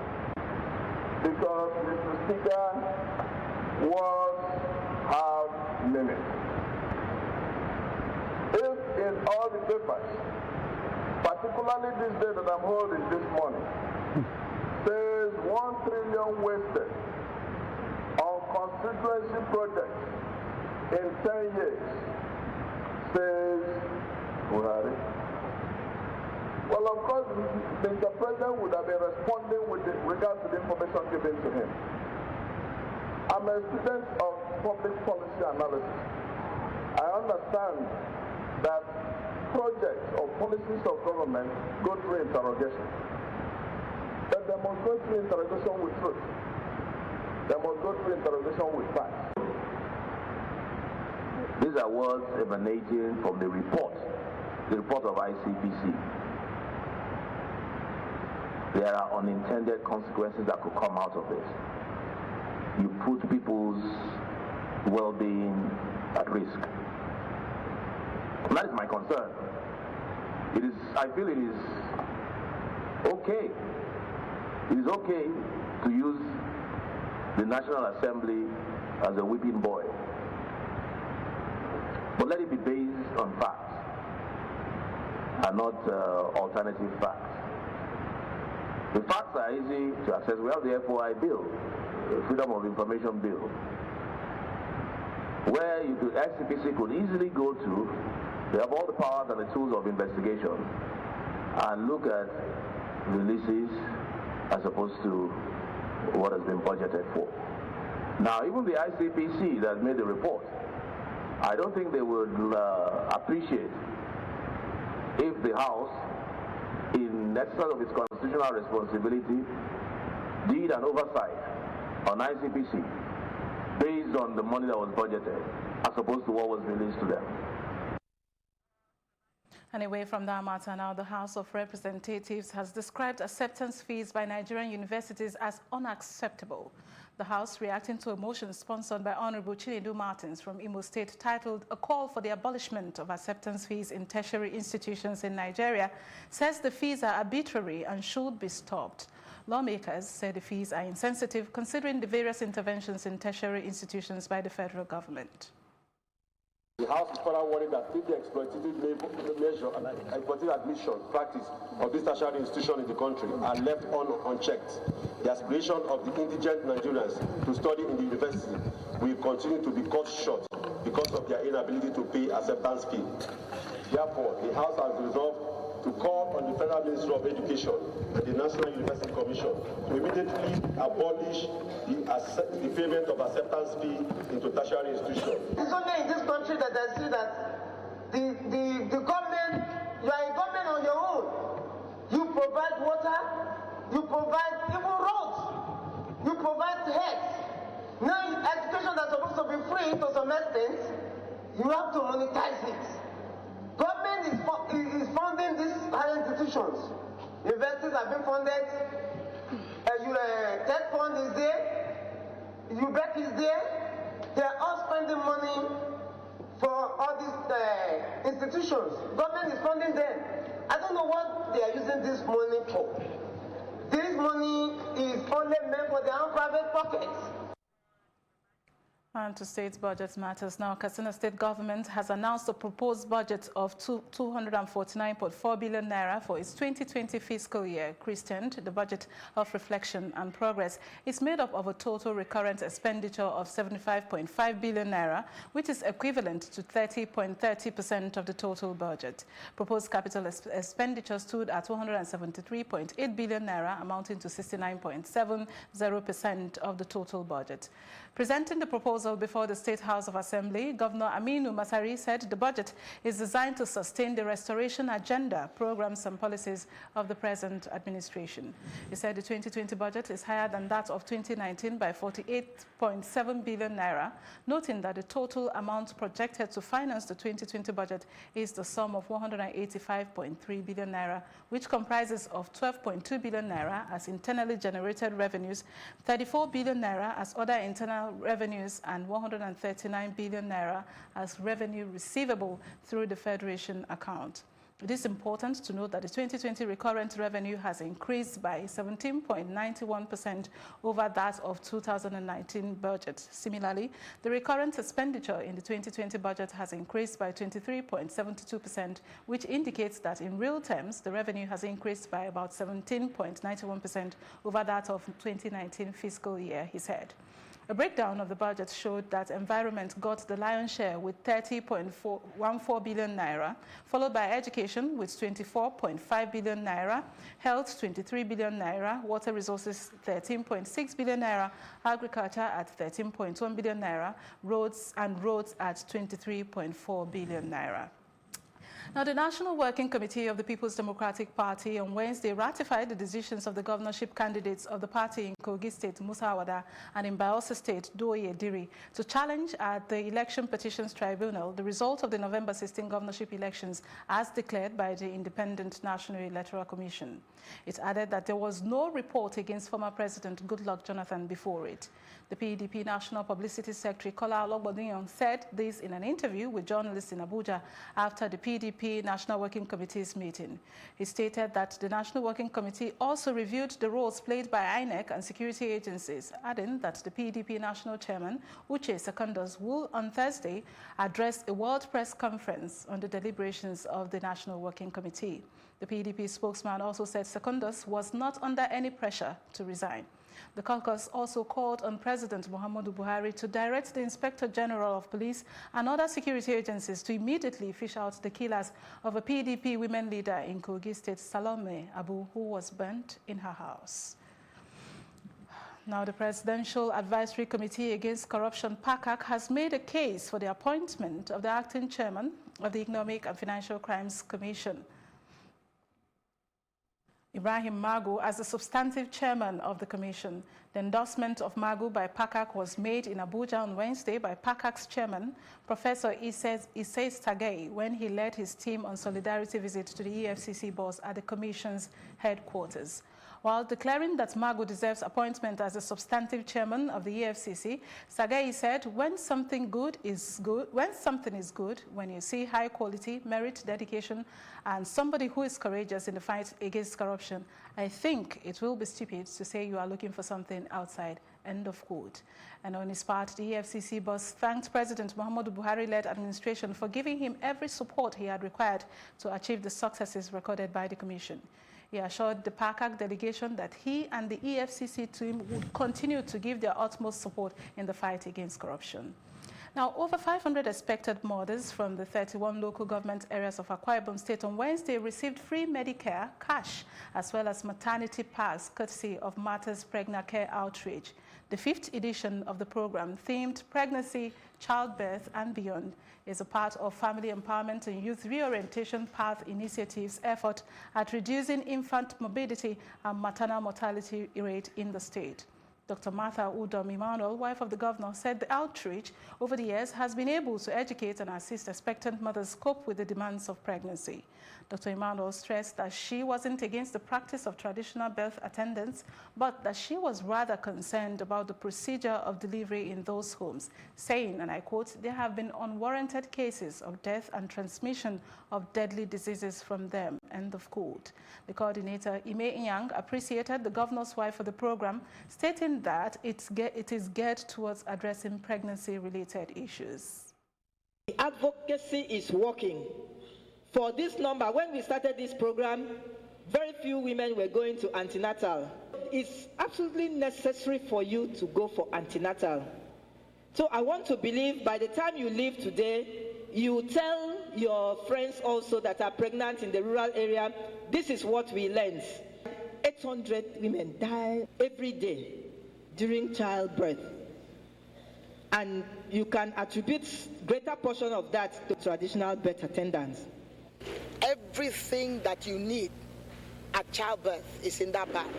You have caps for firstborn babies, you have newborn babies' clothing, you have pampers, you have methylated spirit, you have cotton wool, you have cut clams, towels, you have baby clothing, socks, mittens, and stuff like that.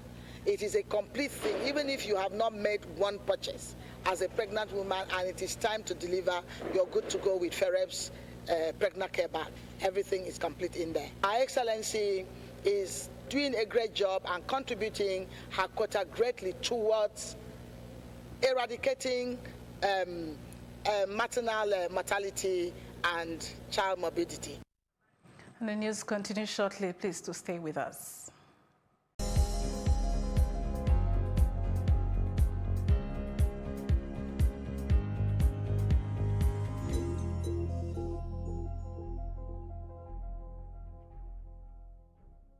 The African Scenes now. Local officials on Wednesday said Islamist militiamen have killed at least 19 people overnight in the Eastern Democratic Republic of Congo, stepping up attacks on civilians in response to a military campaign against them in border areas with Uganda.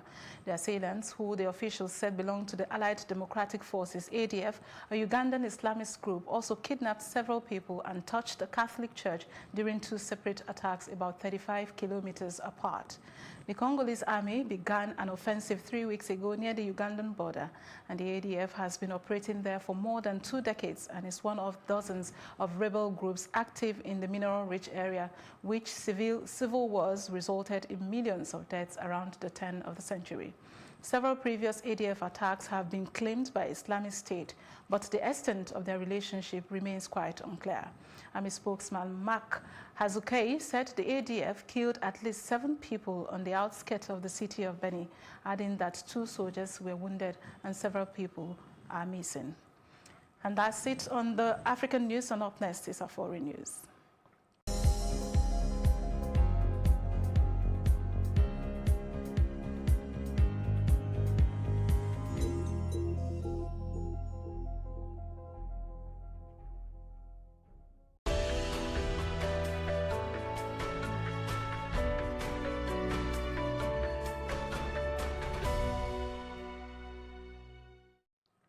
The The foreign scenes now. Protest organizers in London said on Thursday that protests against U.S. President Donald Trump will take place in central London during his December visit to attend the NATO summit.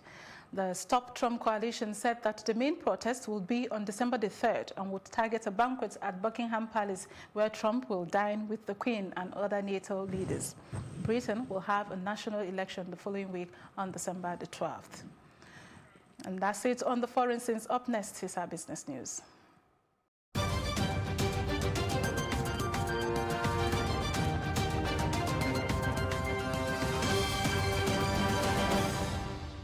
In business, the Federation Accounts Allocation Committee, FAC, on Wednesday shared a total of 702.058 billion naira to the three tiers of government for the month of October. This was announced in a communique read by Accountant General of the Federation, Ahmed Idris, after the FAC meeting in Abuja. He said that 702.058 billion naira comprised revenue from value-added tax, exchange gain, and gross statutory revenue. He explained that the federal government received 295.7 billion naira, the states got 192.697 billion naira, and the local governments received 144.9 billion naira. He stated that the oil-producing states received 49.1 billion naira as 13% derivation revenue, and the revenue-generating agencies got 19.472 billion naira as costs of revenue collection. He, however, disclosed that the gross statutory revenue for the month of October 2019 was 596.041 billion naira. And still in business, the government is targeting 1.2 million jobs with a 500 million euro loan, which is expected to be managed by the Bank of Industry. According to the Minister of State for Budgets and National Planning, Clement Agba, the external creditors loan will support industrialization and agriculture in the country. He said this at the Presidential Villa on Wednesday after the Federal Executive Council meeting. He also confirmed that the Council approved the issuance of a sovereign guarantee of 500 million euros from the Credit Suisse AG London branch and a syndicate of international lenders as collateral for 500 million euros facility to the Bank of Industry. According to him, the loan is basically to finance major industrialization projects and micro, small, and medium enterprises value chains in Nigeria for up to 5 years tenure at quite affordable rates. And that's it on business. Up next will be our entertainment and sports news. We will be back in a moment. Stay with us.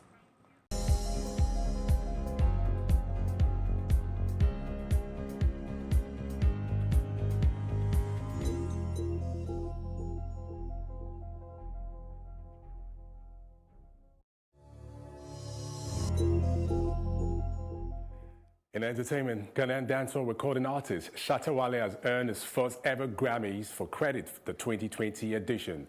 The singer's feature on Beyoncé's acclaimed The Lion King, The Gift, landed his name on the Recording Academy's nomination list, which was released Wednesday, November 20. Shatta Wale's effort on track 19, Already with Major Lazer, made waves across the African continent when it was released in July this year. The 27-track soundtrack, which features some top international artists, include Wizkid, Burna Boy, Tiwa Savage, and Mr. Easy, was nominated in the Best Pop Album category. The album competes with Billie Eilish's When We Fall Asleep, Where Do We Go, Thank You, Next by Ariana Grande, Lover by Taylor Swift, among other albums. Actor Kevin Dillon can finally move on from his divorce drama after finalizing the split. The Entourage star has been in court with Jon Stewart ever since their 2016 split, with the two parties clashing over their official date of separation, school issues for their daughter, Ava, and amount of support Dillon should pay his ex. They have now signed off on the deal alongside a judge, making their divorce official. As part of the agreement, Dillon walks away with 9 of his beloved cars, while Stewart will keep their Ford Escape and receive another payment of just $242,000 for a share of brokerage account. Meanwhile, the exes will share joint legal and physical custody of Ava, while Dillon will continue to pay child and spousal support. The pair had been married for 10 years before its separation. That's it on entertainment. The very best in sports comes right after this.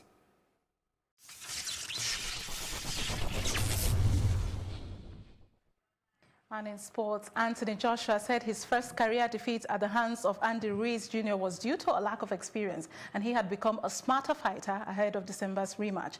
Mexican-American Ruiz produced one of boxing's biggest upsets when he dethroned the previously undefeated world heavyweight champion with a 7th-round stoppage at New York's Madison Square Garden in June.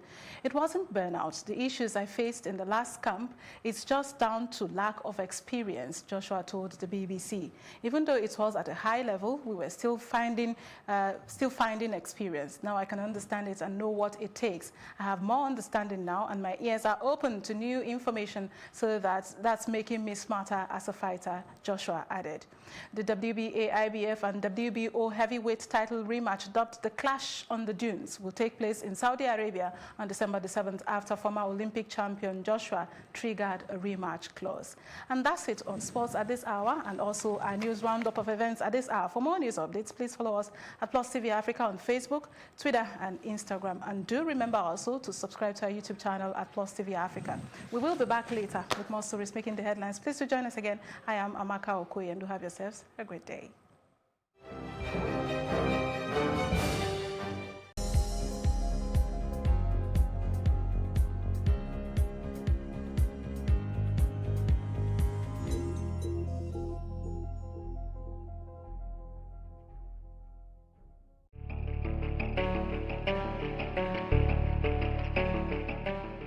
When you find out that two children are actually kissing themselves in private, or about to have sex, or even they're having sex, or anything that has to do with sexual activity, when you catch them pants down, when you catch them red-handed, what can you do? The first thing, I know it's a bit difficult, is never to panic. Once you panic, you have sent a message to the child that whatever the child is doing is horrible. And what that means is that it sends something into their mind and makes them have a very low self-esteem. Sometimes children don't even know that what they are doing is bad. Most of this behavior you see children do were learned from adults around them. So first thing, do not fret, do not shout, do not scream. Have it at the back of your mind that that behavior was learned in the environment. Then find out how they got to know what they were doing.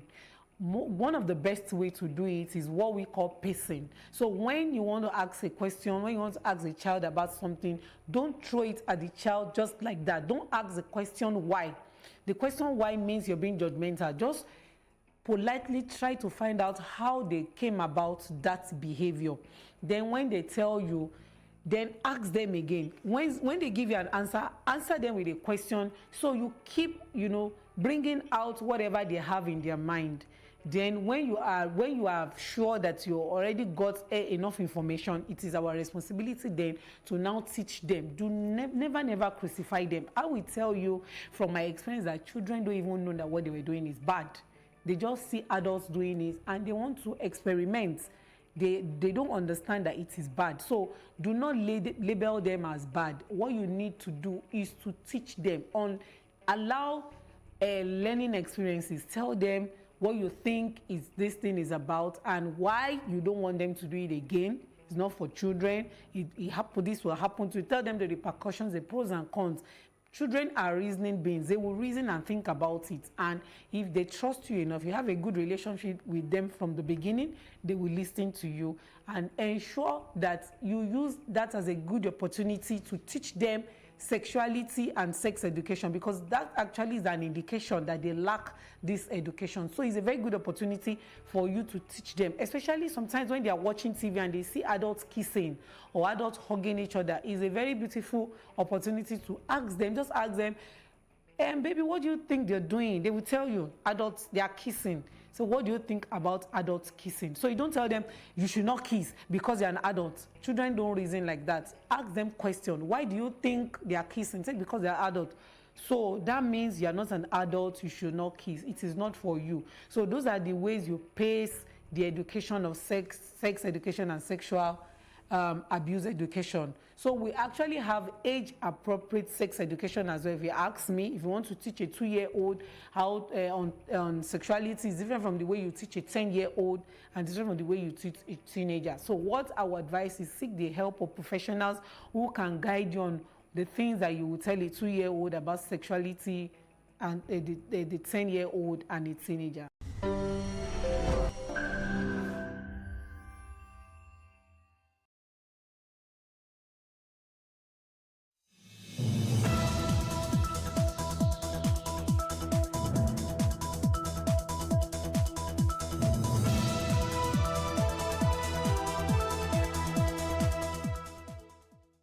Many thanks for joining us on the show today. This is Plus Sports on Plus TV Africa, where we give you the best of sports analysis. And I've got a fine gentleman on the show today. He is Brownson Unwana. Welcome to the show. Yeah, Doc, it's good to be here, and I think I'm officially make my debut. Exactly, making your debut, and we're hoping that to be a very good one. Yeah, I hope so too.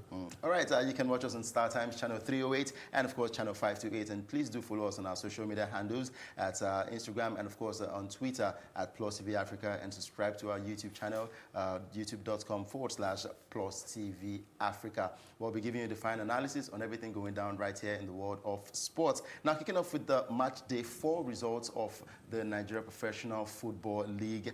Midweek games were played across different centers across Nigeria, and Plateau United still remain top of the log, and match day 4 also brought first wins this season for Rivers United, Sunshine Stars, and Jigawa Golden Stars. I was going to say Golden State Warriors. And for Jigawa Golden Stars, they took maximum points against 4-time champions Kano Pillars after a 1-0 win. I mean, Brownson, the league is back. It's up and running. We're enjoying the best of football. And the results, we're not seeing okay, let me put it this way, the mighty are beginning to fall.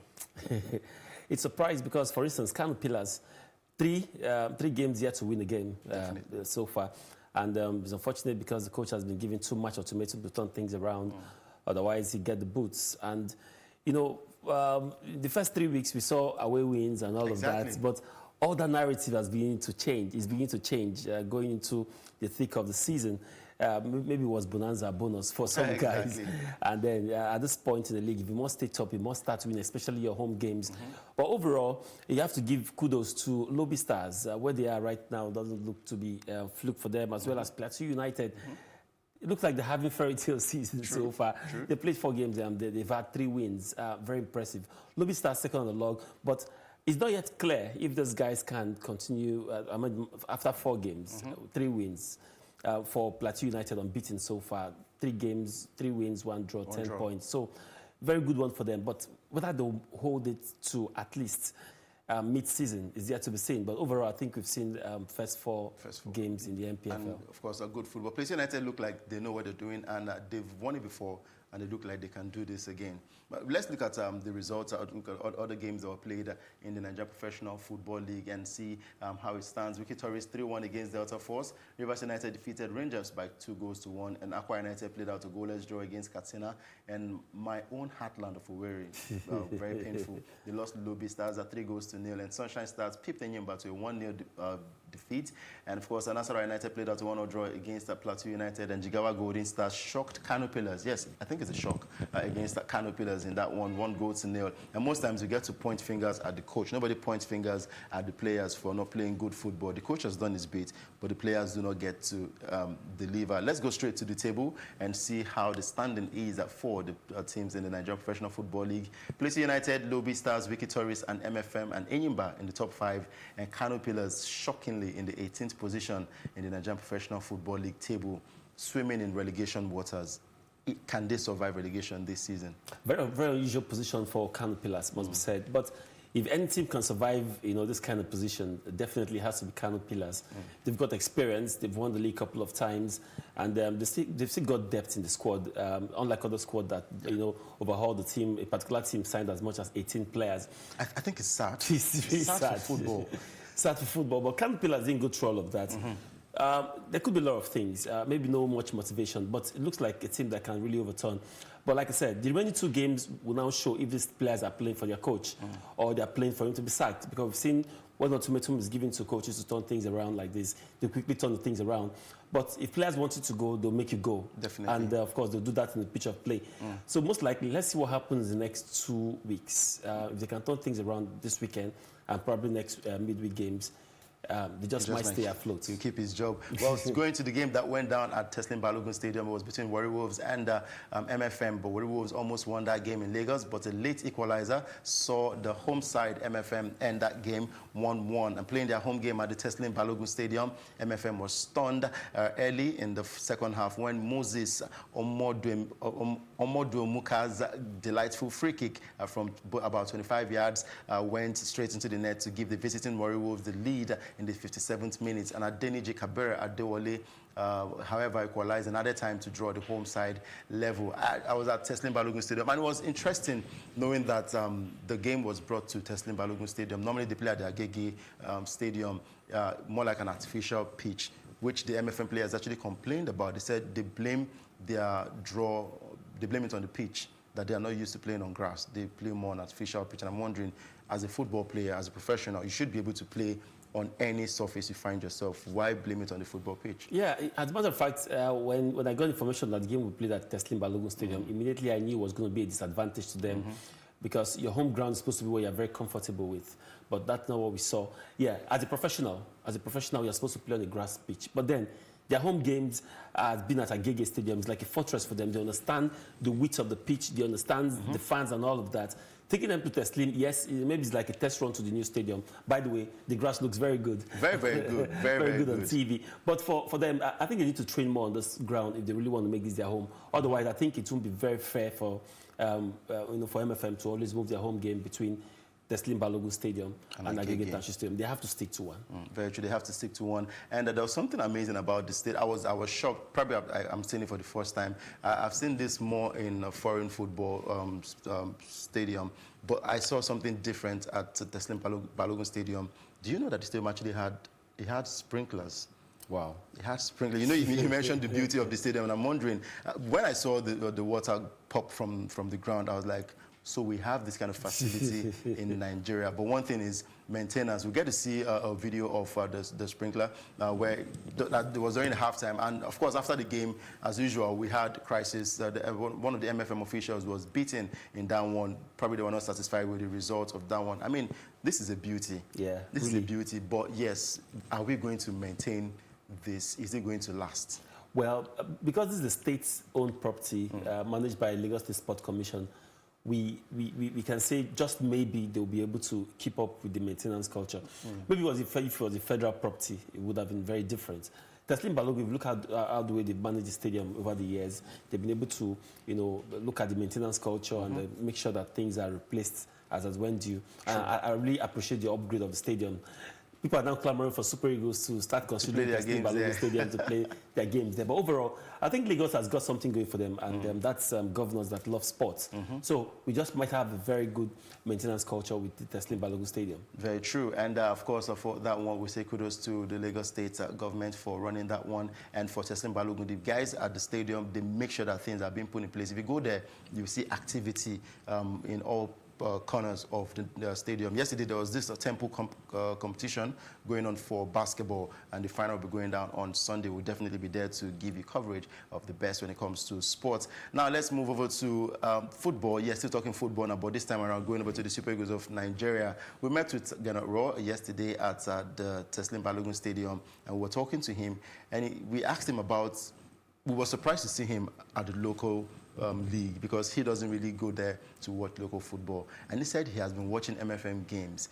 Now, there was a question we threw to him that, what if, are we going to see these local players feature for the Super Eagles of Nigeria? And he said, yes, if the players are good enough, he will pick them and play for the Super Eagles of Nigeria. But hey, are these players ever going to be good enough to beat the likes of Wilfred Ndidi, Alex Iwobi's, the Chukwuezes we have in the Super Eagles of Nigeria? Well, sometimes I frown at, my colleagues, journalists like you and I, that always feel like... We make or mar these players. Yes, sometimes I feel we put too much pressure on those coaches to pick home-based players. I feel if we don't have an home-based player that can play better than Samuel Chukwueze in that right flank, he has no business being called to the Super Eagles. If we don't have a striker that can beat Osimhen right now, he has no business. If we don't have a defender that can beat Truth Ekong right now, he has no business being the Super Eagles. It's got nothing to do whether he's based at home. After all, the guys playing abroad, they're Nigerians. The most important thing is the guys are Nigerians. So it doesn't matter whether they play for Kano Pillars or they play for Arsenal. Once you are good, just like the coach says, if they are better than the players already on ground, they should be called. So if you have a goalkeeper that is better than Akpei, that is better than, what's the new boy? The Okoye and all of that in Nigerian league, and then we are considering those guys, we can now make case. Not bringing them because, or trying to be sympathetic because they play in the local league. No, I think it should be about the best. The best of the hands. You know, when we went for the CHAN qualifiers and, of course, the WAFU Cup, we saw how these guys performed. And, yes, we can blame it on the fact that the local league wasn't up and running at that time. But I feel like if you have a national team, you should be able to mix it up with local-based players. I'm not saying it should be what it is, but if you look at some other countries, let's use South Africa, for example, most of their players in the national team play in their local league, and this has helped their local league. It has boosted them out, and people out there in the world can actually see what they're doing with their local football, and it puts more color to it, both in the national team and local football. Why can't we have that in Nigeria here? I mean, the example is just obvious. South Africa, now where 70% of their players, their national team players, play in the league. That's because, one, the league is very enterprising. And I mean, I don't think I've heard of players playing for 6 months without salaries. You look at the quality of pitch they play. You look at fans coming to watch football, their security. You know, the last time I watched a game at Agege Stadium, you know, I shouldn't say this, but I told myself I would never go there, because at some point I went there with the cameraman. I was almost injured when they were, you know, exchanging stones and all of that. You know, for instance, you cannot tell me to go to stadium to watch ball with my son, endangering his life. So these are things that league management company needs to put in place if they must attract fans, because other than what is being done on the pitch of play, that's just an aspect of football. The excitement, if you watch South African League, you know, the vuvuzela, you see the fans, the excitement, the joy coming out to watch. We don't get that in Nigeria. And then the quality of play, again, tells the story. How many South African players are doing well in Europe? So you can see why, you know, the players prefer to stay in their country. For instance, if you're earning £30,000 playing for Arsenal, and in your country you are earning 25 or 20. Why did you have to call us now? There are other clubs you can mention. Sorry, I could have said Manchester United. Okay. Well, you know, you get to put Arsenal in the news. Everything that happens in the world today, they blame it on Arsenal. Either they blame it on Arsenal or they say Emery out. Then it used to be Arsene Wenger. Even if there's anything in politics going wrong, they say they blame it on Arsenal. It's just crazy. But yeah, we spoke to Gernot Rohr, and he gave his opinion on what it is with the local football. Let's listen to him, and when we come back, we'll still be talking sports. Of course, when I'm here, I'm watching all the time. My assistants are here all the time and watching the games. Unfortunately, for 6 months, there were no games, no league, nothing. So it was difficult for the players to be fit, also for the CHAN team, to have players with rhythm of the competition. But I hope now the competition will be regularly, and then I come and I see, of course, with my assistants, a lot of matches. If they are better than the players I have, who are playing in Leicester, who are playing in Everton, who are playing in Villarreal, or in Leganés, or in Bundesliga, or otherwhere in Belgium. If they are better, I will take them. There is no problem. But I saw, unfortunately, in the CHAN team, that they have been eliminated against Togo. So it is a little bit reflect what is the level of the league. We must be honest and tell us the truth. The truth is actually that I don't see so many players who can come in. I took one of them, Ifeanyi. It's a good player from Enyimba. I saw him in the training sessions. He's a good player. He has the chance to come back. But you know, when I take one of them, the other one was Eze, and 2 weeks later he's signing a contract in Europe. So no more home-based player here. Yes, Gernot Rohr saying that if the players are better, the home-based players, if they are better than what he has in the Super Eagles currently, then we surely pick them. And I truly believe that Gernot Rohr is doing a good job, and I hope that he signs a new contract. And yeah, one of our guys behind the scenes still says that he should invite the local-based players. And I'm wondering, why would you invite a local-based player when the ones that he has are actually delivering at the moment? And well, I think, like you rightly said, we're basing this on sentiments now because we all want to have local-based players there. We've seen these guys perform in the CHAN competition. He also mentioned it. We saw they perform at WAFU, and it was nothing to write home about because the league was not running at that time. He also affected basketball, the head coach of the basketball team, Alex Nwora. He also said that there's nothing to pick. There's no player to pick in the local team because the basketball league wasn't running then, but of course, the basketball is back and running now, and I hope that we'll get to see these guys play for the Tigers and the Tigers of Nigeria. So Genoro, I support him 100%, and I think he should be allowed to do his job. The next game, I think next qualifier will be next year, August or thereabouts. If these guys get to perform well in the MPFL, then we can have them play in the Super Eagles of Nigeria. They have a lot of time to prove themselves. So another thing I want to fault Genoro is that it doesn't really go around to watch this game. It's very comfortable to watch him in Lagos. You know? But then you cannot be watching MFM every time. True. You should go out there and watch Enyimba Kano Pillars, watch Nasarawa United play Lobby Stars and all. You know, just mix it up. Overall, as much as I want to support him, I also feel we've got some guys that needs Super Eagle platform to really launch themselves. Sometimes the league could not be good enough for you to show the kind of quality you have, but when you play with some other quality players, it rubs off on you. So I don't want to believe that we don't have those quality in Nigeria, especially in our league. So Genoro should I do think more. a few players have been given the opportunity. Ikechukwu Ezenwa, the goalkeeper, has been given the opportunity to prove himself. I don't know how he found himself on the bench, because there's Uzoho, who came up the ranks, and he's the #1 goalkeeper now for Nigeria. Even Daniel Akpeyi is rated higher than Ikechukwu Ezenwa. Right now. There's also Stephen Ode, when he was still playing for MFM. He had a chance to prove himself in the Super Eagles of Nigeria.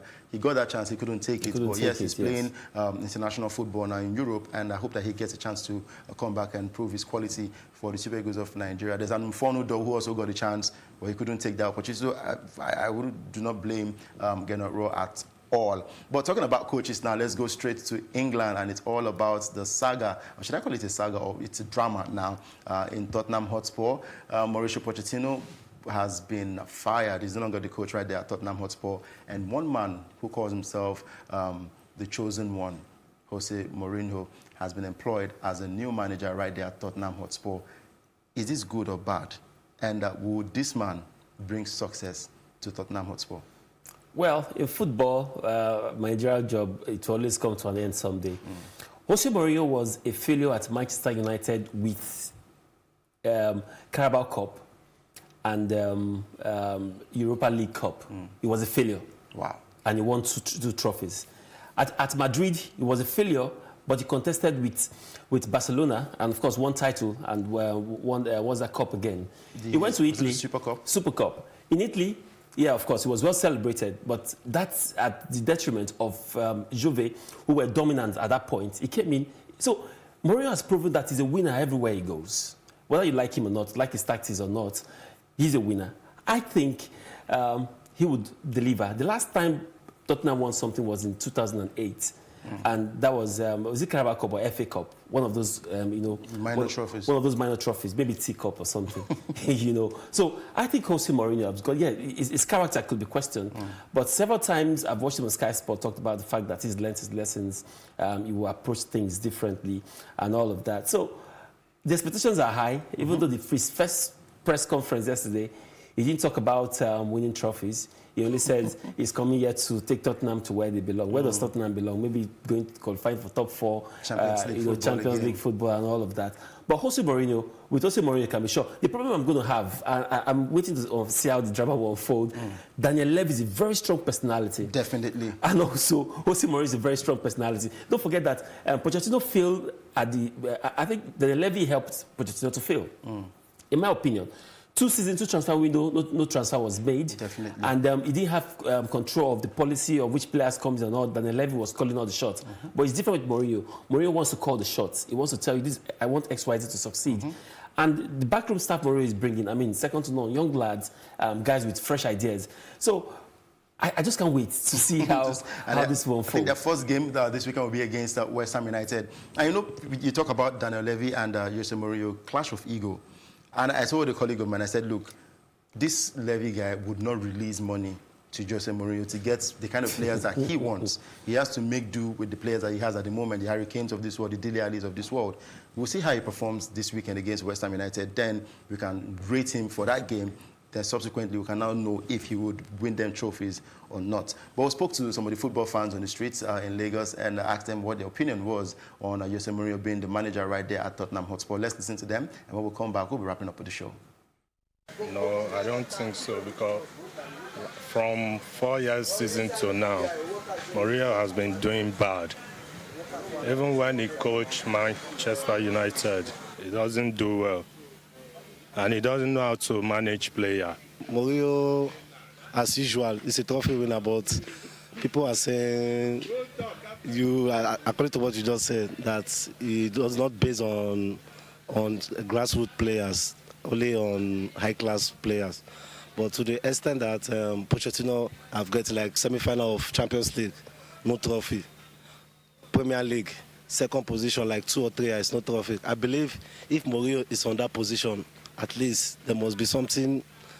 At least we win 1 or 2 trophies out of it. Like at least Manchester United, at least he still win a trophy. Mourinho has already lost his experience because he has been there for long and he should have stepped down or to go and build other club out. So you don't suppose to go that way. So that's what I mean, that I can't make it there. Partially, Mourinho, if he comes to Tottenham, he will try his best. You know, say sometime, the first time where he was in Madrid, he tried for the first time. But for the end, the team can't spoil. So now so the team, sometimes if you come to Tottenham, maybe he will try to buy some players so that the first, whether you go see their leg, how the team is. Yeah, I hope he's going to do well because I think Mourinho is one of the classic coaches in the world when I have a football experience. He's a nice coach, you understand, and Tottenham is also a big club, so he will do well. Mourinho is a businessman. Do you know when he left Man U was still paying him? It's a businessman. That's what I would say. What happened to Man U happened to Tottenham. Watch and see.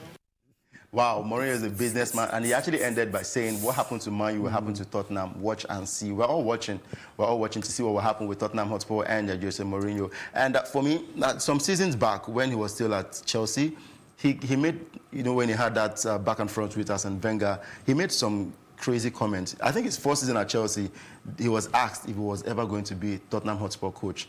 And he said he can't ever coach the club because he loves the Chelsea fans and the fans love him. There's no loyalty in football. He also made comments like some people use money to win titles in England, and some people are the helm of affairs in the clubs, not the owners of the club. The coach is actually called the shot. He threw that shot at Arsene Wenger. Then people using money to win titles, he threw it at Manchester City. Now he's at a club where he still cannot call the shots. He might not get the money he requests from Levy. How will this man ever succeed with this club? And there are rumors that he might turn the club to a defensive club. I mean, crazy stuff. Well, for Jose Mourinho, I mean, if you employ Jose Mourinho, you also employ the baggage, that come with it. Mourinho does not come without a prize.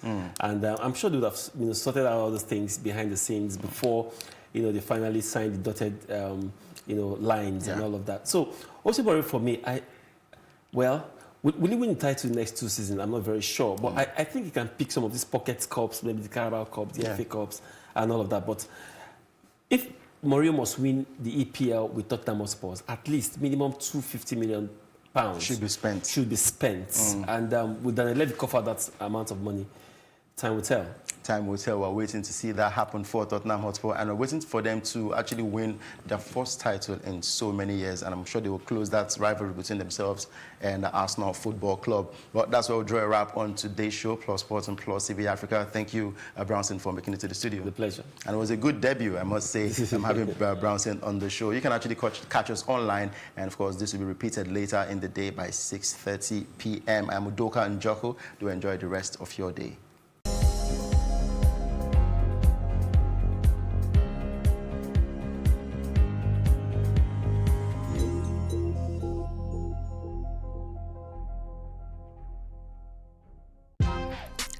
Welcome to Tea Time on Plus TV Africa, where we bring you the biggest entertainment stories and, of course, analyze them for you. You can have both parents and still end up as a useless child. I see them every day. Most times I worry more about where I'm coming from and where I am now, and that determines my next step. Why are you sounding like Alibaba now? Plus TV Africa, we're feeling good. No time to dull, everybody feeling alright.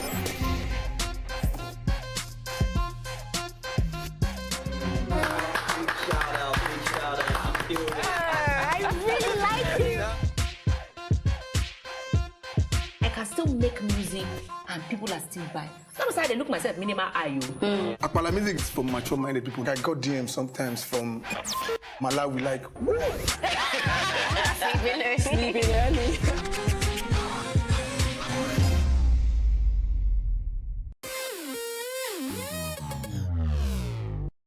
Sometimes when we see celebrities either on social media, television, or in person, we assume they have it all together, but we forget that they're also human. Well, here are some of the low points of some of your favorite celebrities. As a young person growing up, I have had to sell akamu on my head. You know, yeah, on a tray. You go like in the morning, like very early in the morning before I go to school. Buy akamu, you know. That's why you should never underrate anyone. No matter the situation, you see them or you find them. When I go to UK and had to play at the Rio Festival Hall with Miriam Makeba, then, oh my God, I'm like, that akamu selling girl. That was selling akamu. You know, so be inspired. Be inspired. Follow your dream. Follow your heart. Sit back and say, what is my passion in life? What can I do to better the world? And before you know it, you're already making an impact. When I came to Lagos here after school, I remembered I entered what is called 911.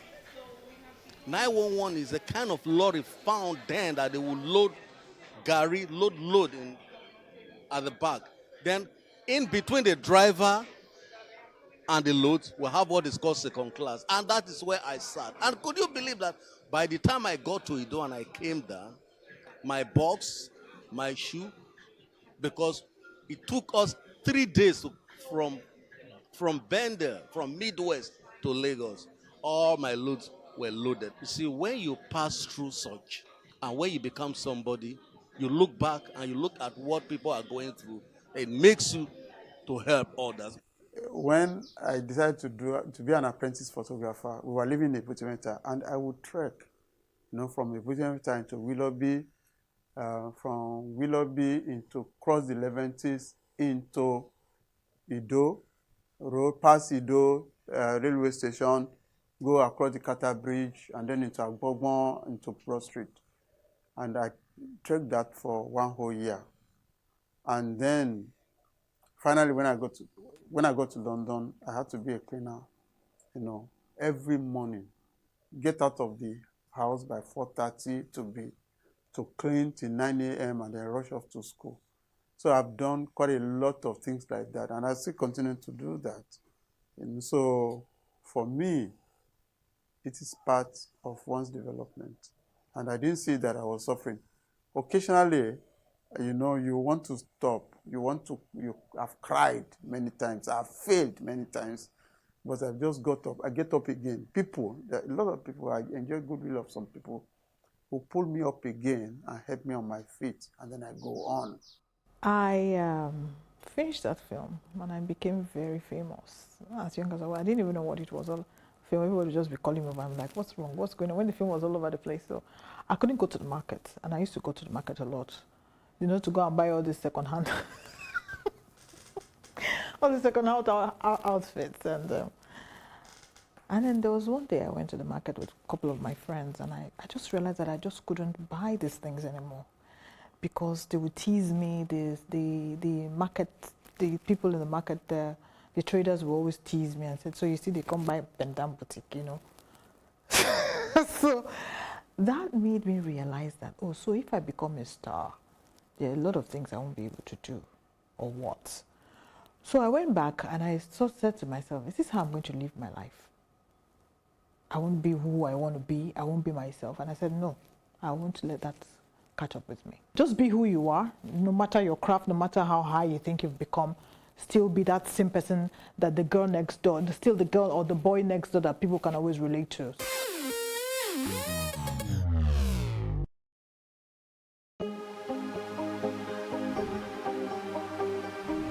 This is it for upcoming artists to blow in Nigeria.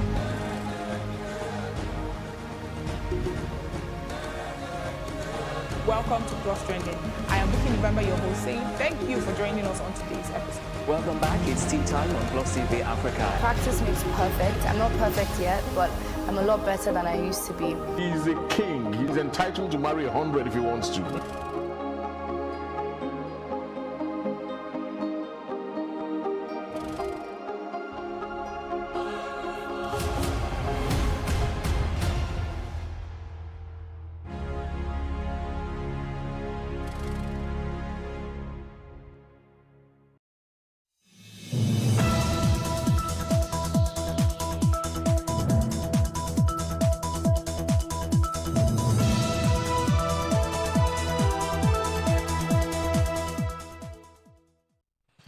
The social media bill passes second reading today, and senators have assured us that they're not trying to gag the media, but trying to curtail fake news.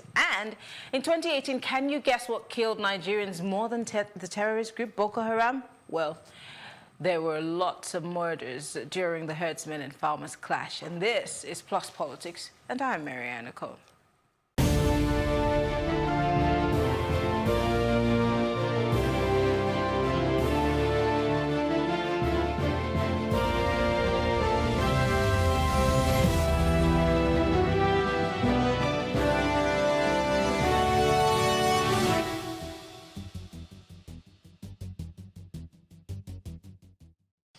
Well, you are watching Plus Politics, and first up today we are looking at the 2019 Global Terrorism Index, that's the GTI. According to the report, terror-related incidents in Nigeria increased by 37%, from 411 in 2017 to 562 in 2018. And also the deaths from terrorism in the country rose from 2,040 in 2018, a 33% increase, yes. Now, the increase was due to a substantial escalation of violence by Fulani extremists, while Boko Haram recorded a decline in deaths from terrorism. Now, this is an unsettling report.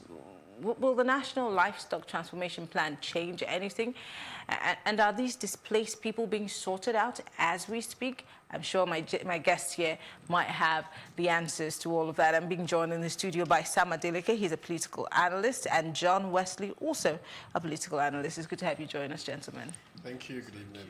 So I'm going to start with you, John. You have run for office before, and I'm guessing that when you were campaigning, you said you would bring security, you would try to ease all our problems. And this seems to be like a big problem. 2 weeks ago, if I'm not mistaken, the World Health Organization, or one of those big bodies, did talk about the fact that a lot of people who were victims of terrorism or insurgents have been abandoned by government. I can't remember. I think Amnesty International, one of those people. And here we are. The GTI index is telling us that so many more people died at the hands of these so-called cattle rustlers or herdsmen. Much more than the guys we call terrorists, who are Boko Haram, and then the government is yet to prescribe these people because they say they're faceless. Where do we even start to deal with this issue? All right. I'm of the opinion that one of the things when it comes to security, it goes beyond the physical. You know, when you talk about Boko Haram, you talk about the approach, the style in which they attack, and at some point, the security agencies began to, have this head-on face-off with these guys and all of that. And not too long, we began to have the headsmen attack and all of that. I said something, maybe on Plus Politics as well. I said the headsmen attack, right from the inception, we have always had cattle rustlers having one issue based on land and all of that. But we never had them use guns. We never had them, fight this terrible and all of that. It could either be farmers and the cattle rustlers, not those people who are not herders or farmers. But now we have those who carry guns, who even use deadly ammunitions and all of that. But we are yet to acknowledge the fact that it could also be a decoy by the said Boko Haram, you know, as another way of attacking people and killing people. If you say that they have killed more people than Boko Haram, the question is, if they have killed more people than Boko Haram, what are they fighting for? What do they want? And then if you say that they should be declared as a terrorist group, and the government has said they are faceless, because those people who have a face, the Mieti Allah and all of that, they have come forward to tell you that they are not the ones doing this. They are not the ones doing this. The ones they have had clashes, they have claimed responsibility for, and they are telling you that those people who kill here and there, they are not headsmen.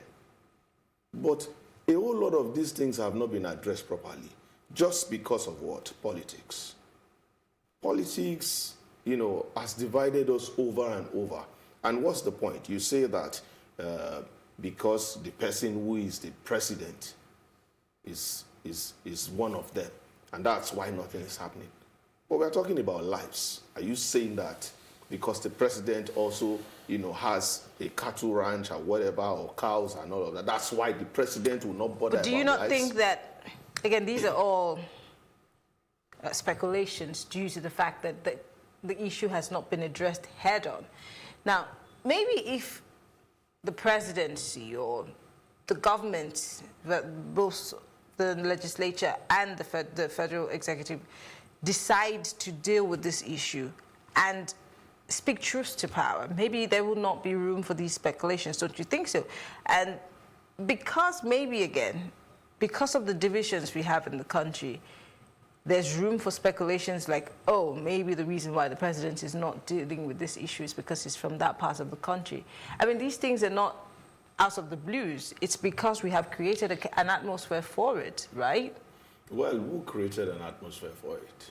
The truth of the matter is this. The president is the #1 citizen and the CSO. Mm-hmm. So everything that is revolving around security concerns and falls at the table of the president. So when it comes to herdsmen, I am aware of series of approach, series of talks and all of that revolving around this. Remember I said this, Mieti Allah is the group that represents all kind of whatever headsmen up north and all of that. If these people have come forward to hold meetings, they are not faceless. They have come to tell you that these people who carry out these atrocities are not headsmen. And in situations where they are headsmen, we have heard that they fight over lands and all of that. This is not new. This has been happening since the days of John the Baptist. But talking about the killings more than that of Boko Haram, that's my worry. This is where we should worry, that it is beyond just being headsmen. Oh, so we shouldn't be worried when 1 or 2 people are killed. We should be worried because there are much more people killed, much more than Boko Haram. So now we should be worried. No, what I am saying is the worry should be that it is not about headsmen. It's about some people who have devised other means beyond just Boko Haram, beyond throwing bombs. Have devised other means, routing through herdsmen. Because you wonder the kind of ammunitions, if somebody who is, you know, taking care of cow in the bush, how did you come about this kind of rifles that you use? I'm going to move to Sam. It's interesting that we have allowed this to grow to the level which it has. Unfortunately, more people have died than Boko Haram has killed. Does it seem that there is no solution to the matter, because prescribing might not be a solution, as every other person is crying for, you know, let's prescribe them, and the government is saying you can't prescribe a group of people that you do not know? If what he's postulating is anything to go by, we have the DSS, we have Homeland, we have private detectives, we have security forces everywhere, with intel. If this was a decoy of Boko Haram, Why was it so difficult for us to deal with it? We are playing with fire in Nigeria. And this report is a national emergency. There is nothing subtle about this. There is nothing that should give us a good night's sleep with this report. Because if you look at it in perspective, we're comparing ourselves with Syria and Afghanistan. We are among the top 3 countries ravaged by this kind of killings in this GTI report. And we cannot hide away from the fact, it's an open secret. The federal government is complicit in the way the herdsmen are being treated compared to Boko Haram. This all happened in our eyes. But he just made a case that the herdsmen, because the president said, a group of people said, Nigerians, accommodate your countrymen. When the governor of Benue went to meet Buhari to intervene in the matter when herdsmen were slaughtering the people. So the president knows that these herdsmen are also infiltrated by criminals and by the people who are also who claim to be herding cows. So we cannot totally dissociate the fact that are you trying to say that these herdsmen are also complicit, of course, or they're conniving? Because it's so clear. Because I'm asking because, for example, let's say both of you belong to the same group or a society, and then an outsider comes in and perpetrates a form of violence. You would know to report that outsider because you know that it's going to give you a bad name. But in this case, we're not getting any of that. So is that what you're saying? Exactly. We are saying that there is a strategic plan, which is not confirmed, but it looks like the way the reports and these killings have happened subtly. Now, if not because of this data that was collated by this international body and published at this level, we will not appreciate the extent of the lives that have been lost. And every life in Nigeria matters. But we are talking like as if, does it matter? 1,000 more than this. No. Every life that is lost on a daily basis, either through Boko Haram or through herdsmen, need to be accounted for. The president, the Nigerian government, the APC administration needs to understand the fact that every life matters. So this should not just go as a thing of, we are now looking at herdsmen Boko Haram. Whosoever is killing anybody should be prosecuted. If these guys need to be declared a terrorist organization, they should be. Because we're trying to compare, look at the IPOB, who are declared terrorist organization. How many people did they kill? These guys are only protesting and talking about, I don't know why I even brought up this IPOB issue, but the fact that people who are killing people with evidence, people who are slaughtering people we see them with guns, and they are in the bush. We cannot take a very hard stance on this. So until we get to a point whereby the leader of this country understand the fact that people are hiding under the cloak of your ethnicity to perpetrate evil. Look at the climax of this situation when the daughter of the Afenifere elder statesman was killed, and everybody went. It was a parakbo of condolence visits. So it's able to declare national emergency that in the next 1 week this must end. Talking about complicity. There was a time where former Army Chief T.Y. Danjuma raised an alarm on this issue, saying that the army had a role to play in these herdsmen killing, farmers and the rest of it. He even said that Nigerians should defend themselves. And we have a clip of that. And when we come back, we'll talk more about it. It didn't end well for him, by the way. But let's take a look at that video. This state is under assault. There's an attempt at ethnic cleansing in this state, and of course, in all the riverine states of Nigeria. We must resist it. We must stop it. Every one of us must rise up. The armed forces are not neutral. They collude. They collude. They collude with the armed bandits that kill people, kill Nigerians. They facilitate their movements. They cover them. if you are depending on the armed forces to stop the killings, you will all die. And that retired General T.Y. Danjuma saying the army, and this is a former army general saying that the army, colluded with, these armed bandits. Again, he did say something that made the army invite him, and he was probed by the army.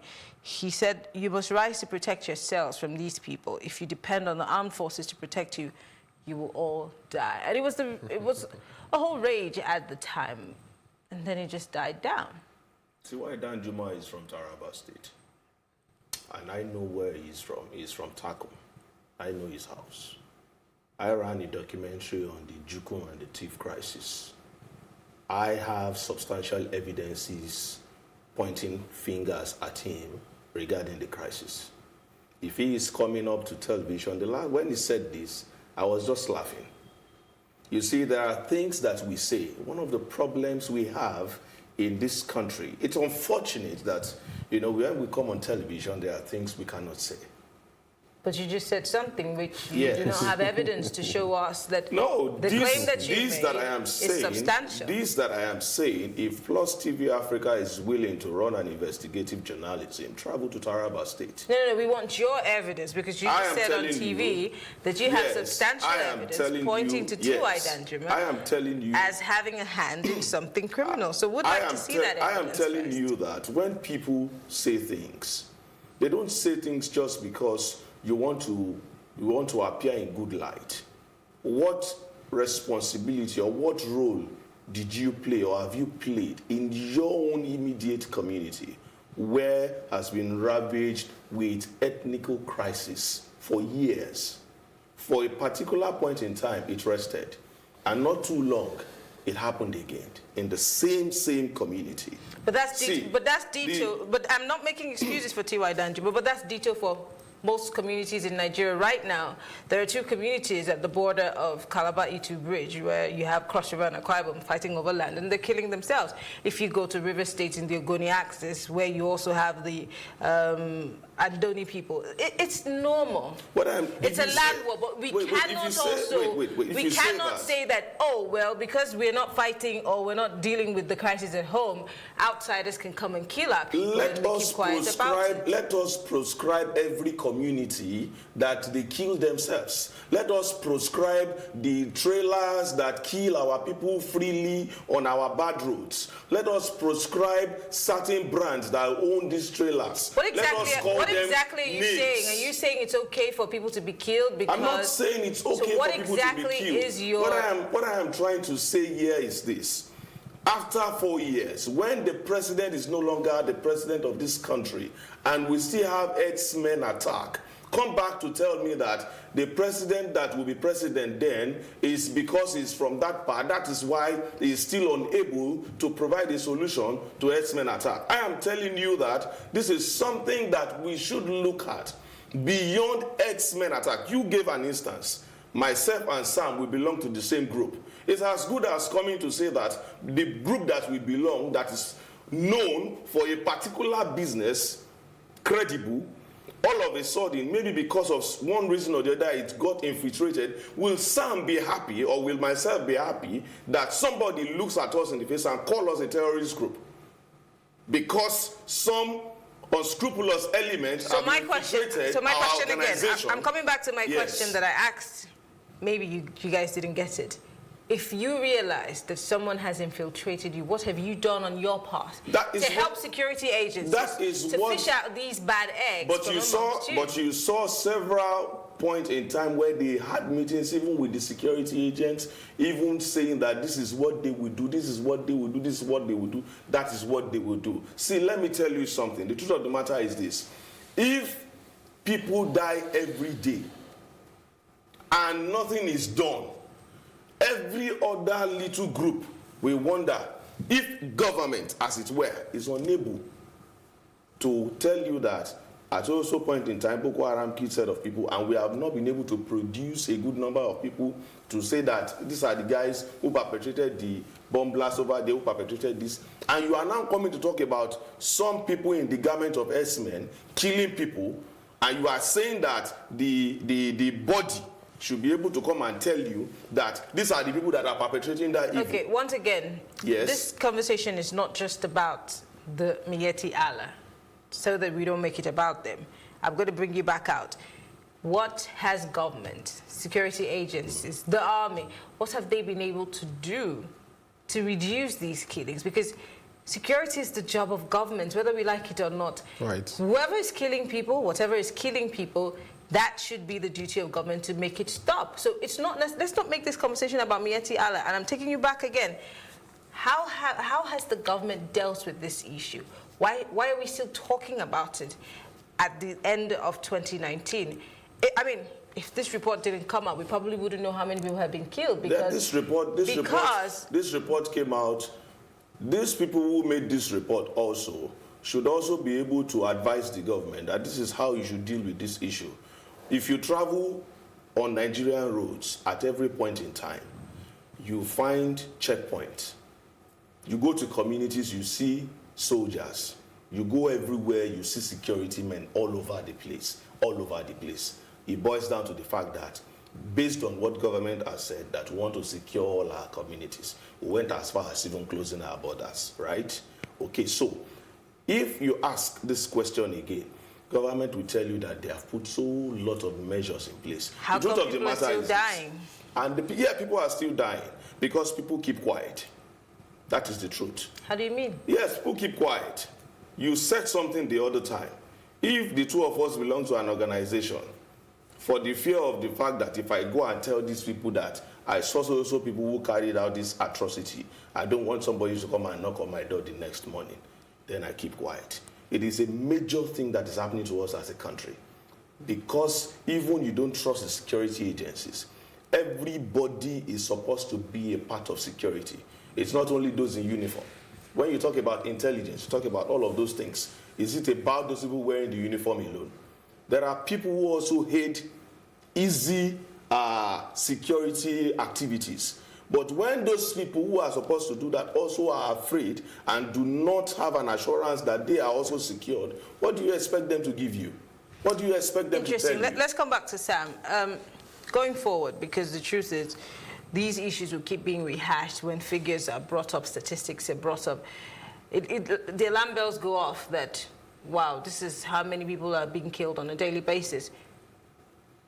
I'm a bit tired of saying, what should government do? What should government should know what to do, because they are the government. We should not be telling them exactly what to do, except when it comes to certain things. But it's a democracy now. I know, but we cannot. For example, I'm not a trained security expert. Thank you. I cannot Thank you for saying that, because most times how to do his job. So I'm wondering, at this point, I don't know what to ask you. Maybe, where do we go from here? Because I cannot say, what should the government be doing? I'm sick of asking that question. I think we should have a lot more public disturbance in courts.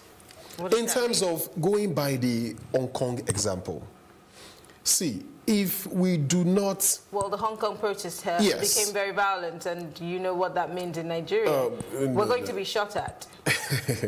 Let's start from, we're trying to protest against death. We do not want to be killed in the process. So what do you mean by disturbance? So do we then sit and wait till we die? Because either way you will die. Either you take the battle to the gates of the enemy and ensure that, you communicate your grievances on a consistent basis. It's about intelligent discourse. I just said so.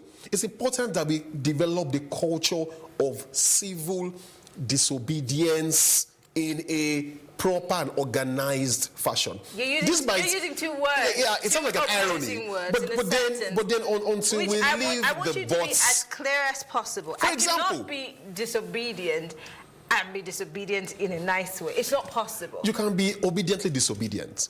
In the sense that you are telling me that because see, we cannot just sit and talk and wait for something to be done unless we leave our comfort zone and go to the point that we'll stare the honest nests until we get to the point where the government, okay, we say, okay, yes, now these guys are serious. Let's do something about this. Because if we do not leave our comfort zone and take the battle to the battle in quotes now, intellectual battle, that discourse, that protest, that demand for what is right, and risking everything and saying that whatever it takes, if I perish, I perish. Because right now we are still. How many Nigerians want to perish? You want me to tell you the truth? Quickly, we need to wrap up. Yes. Because it's security, it's not something that we should be discussing here. Let me tell you something. When Osama bin Laden was killed, it was not on any of the CNN news. It was nowhere. Of course, and that's why I asked, should we be telling security agents how to do their job? So they will do their own job. This is our own job. The same thing about the, what's the guy, the bag, or what's his name? The recent al-Baghdadi. Al-Baghdadi, that was also, you did not hear anything about the process. See, the truth of the matter is, talk about civil disobedience or whatever. It's not going to happen in this part of the world. A whole lot more people will die. We will kill ourselves. It's not the government now. We will kill ourselves. The truth of the matter is this. I have always said something. When we go to sleep, when there is crisis, it is not far-fetched. Open the books of politics. The answer is there. You cannot tell me that what is killing us on a daily basis is because we hate ourselves alone. Something is the root of the evil. And that something is what we're all scratching at, and we're trying to find out what it is. John Wesley, Sam Adeleke, political analyst, they're not going anywhere. We'll take a short break, and when we return, we'll be talking about, well, the National Assembly. They are trying to gag social media. We'll talk about it when we come back. You know, this is leave church things for church. This one is tradition. Uche challenges that our relationships are becoming more transactional. Say, did you believe in love? I do believe in love. Because love, as the saying goes, conquers all. Chuka states categorically that this salary scandal must stop. Why do we act as though events that require planning and investment will happen by accident? Libros tables a frank submission on our most recent economic summit. So we keep advocating every day for the thief, one day for the owner of the house. Whereas I'm simply saying that Nigerians are probably one of the wonders of the world. Look at that guy that would have found Canon. I don't know. I just wanted to. On this episode of One-on-One is Lade Olugbemi. She's passionate about mental well-being. A lot of us are actually at a state where we don't know our mind. People feel that mental health is synonymous with somebody who has matted hair, dirty clothes, picking dirty things on the floor, or drinking water from the gutters. All forms of illnesses have a spiritual whatever behind it. However, there are ways in which we can actually support people to get their minds back when they lose their mind. It may be a sign of mental illness if a person is overeating, for example, because they use food to cope with whatever emotions they're going through. And it may just be a sign when a person is not eating well enough. We often mix up our spirit for our mind, whereas they are separate. So it's about us knowing who we are. Premieres on Friday, 22nd of November by 12:30 p.m. with a repeat by 8:30 p.m.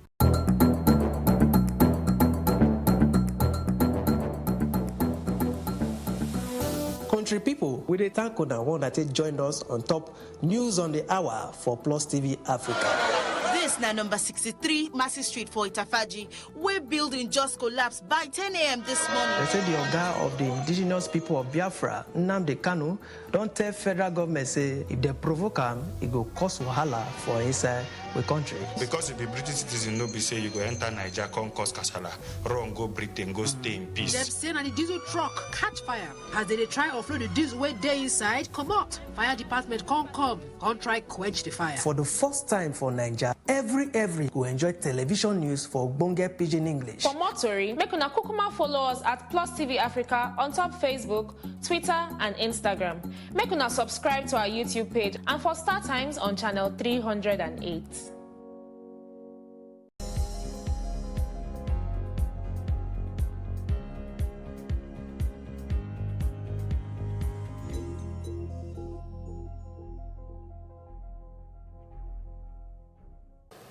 A bill to regulate the use of social media as well as curb fake news on the internet has passed its second reading at the Senate.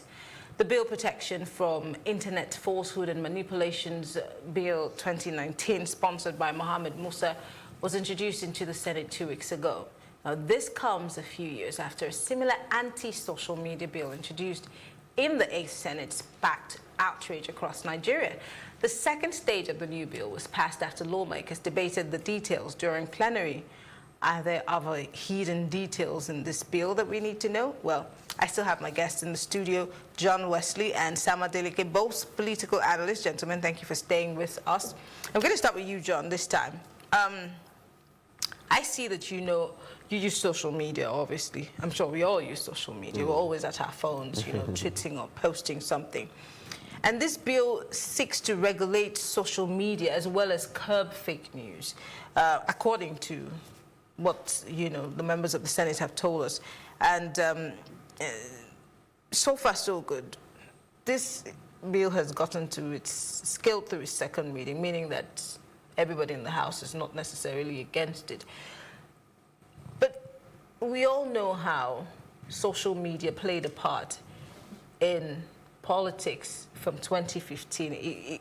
It probably, maybe other politicians did not realize how powerful social media was until 2015.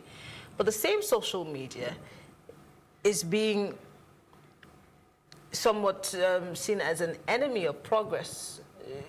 Is this really what we need right now? Or are there other ways that they could go about, protecting the kind of information that is being disseminated, especially fake news? For some of us who have seen the body language of the APC government from the end of the first administration or the first tenure into the second term, we're not surprised at this. The other time... But it's not just the APC that's on the floor of the National Assembly, is it? Well, they're all cross-carpeted. They're all one. I don't see it as a two-party system here. They're all they're all sons of the same mother. You see, if Alhaji Lai Mohammed, the Minister of Tourism, Minister of Information and Culture, who is also one of the backers of this bill, so to speak, had been, or better still, if the government of Goodluck Jonathan administration during his own tenure had introduced this bill during that period, there is no way this APC government will have come into power, because they rode to power on the back of free speech. We all recall Alhaji Lai Mohammed and the APC team were on a daily basis, if not weekly basis, churning out data, both lies and correct things about the opposition until they got into power. So coming out when there is a cyber crime bill, when there are existing laws against libel, slander, freedom of information bill, acts and all that, when these are existing, and then this was brought up by this time, and then of course overwhelmingly supported by these two houses, or at this point, I think it simply shows that, number one, the Senate, even though, to be honest, to be fair, they are also passing other bills. For example, the president just released 6 bills on aviation to the House today and all that. It simply shows that they are feeling the heat on how their excesses are being broadcasted and showcased to the world by the democratized media. Because right now, even when you give examples of the West, of course, Donald Trump that promulgated the fake news theory, he and his team did not at that point in time promote or push an social media bill to the US Congress. So the people who even own the platform, the people who understand the in-depth of how this works, they are not doing this. How come Nigeria Come on. I think at this point now, this bill has been moved to the Senate Judiciary Committee, in which the public hearings will be conducted. It's simply an opportunity for Nigerians to come out and make their views and hear their views, especially social media juggernauts, across board, and let the government know that, see, you don't need this right now. Get your acts together. When people are pushing false information, you push the right thing. And of course, use the existing laws to deal with it. And when you give terms and penalties like death by hanging, excuse me, really? Even murder and other criminal crimes, people are on death row, the governors cannot sign it. How much more people who you said are promoting this? So I think Nigerians should come out during the public hearing, which will start in the next few weeks, to talk sense into these leaders that, see, there are more pressing issues. Lagos is suffering under a very heavy burden of traffic. Put your attention on Lagos and other parts of the country and other infrastructure and leave this alone. This is not a priority right now. John Wesley, some of the statements credited to the man who sponsored this bill, I'd like to quote him. He says, "It is rather an opportunity to address the growing threats, which, if left unchecked, can cause serious damage to our polity and disrupt peaceful coexistence." End of quote. I'm trying to, as a journalist, see where we have had anything close to what has happened in Rwanda, which is a classic example of a hate crime, which led to the killing of almost the whole generation. Genocide. I was there. I saw it with my 2 eyes. I went to that museum. Your life will never be the same. Have we ever had any hate speech on Twitter, Facebook, or social media that has led to the killings of people in Nigeria? And I'm not saying that we have to wait for that to happen, but what can we use to validate this, the urgency, the sense of urgency with which the Senate is pushing this bill? All right. Well, if you ask me if you have ever had results based on social media, and killings and all of that, maybe because it's not being on the front line, I'm very sure, I'm very certain you do not see the comments on certain issues on social media. I'm sure as a reader, you would feel the tenacity of somebody commenting as if probably the person had a gun, he would kill the other person for bringing up such comments. We see that every day, even on normal issues that are not about ethnicity. So this is what happens on social media. You understand? So, but I am of the, like you said, I am of the opinion that it has done more good to us as a people than harm. However, it is very important that these checks come to place. Something happened recently, and certain media houses even made it their headline. Some people concocted a story that was never in place, and it went all over. Everybody saw it as news. Where exactly? Yes. Where? About the president. Where? On social media. You know, about the president marrying another wife. And it went all over. I mean, all over. And some still believe till today. Till today. That's very much. Somebody sat down somewhere, created the story. Now, take for instance, that is something that could tear the entire home of an individual apart. Not the president if it were to be somebody else. If it were to be maybe just the GM of a company, and then it's the headline all over the place, maybe one of the leading multinational brands and all of that. And, you know, in this regard, you could put a check. But when you want to place a sanction, talking about... But there are checks. Aren't there checks? I mean, no, as broadcast journalists or even print, there's fact-checking. Right. You cannot carry a story without double-checking, without getting other opinions, to be sure. What happened to and also speaking to those involved. So those media houses who carried that story, of course, have to face the NBC. Yes. But do they need another social media bill or whatever bill to suppress that? I'm not the person, Alhaji Musa, who brought about the bill or whatever. See, the thing is this. They do not need another one. But in the discretion or following the discretion of whoever sponsored the bill, he felt that's another approach to put a quick check. If you look at something, in less than 2 weeks, we are already at the second reading. We have had anti-corruption bills and all of that, that we have not had even readings on.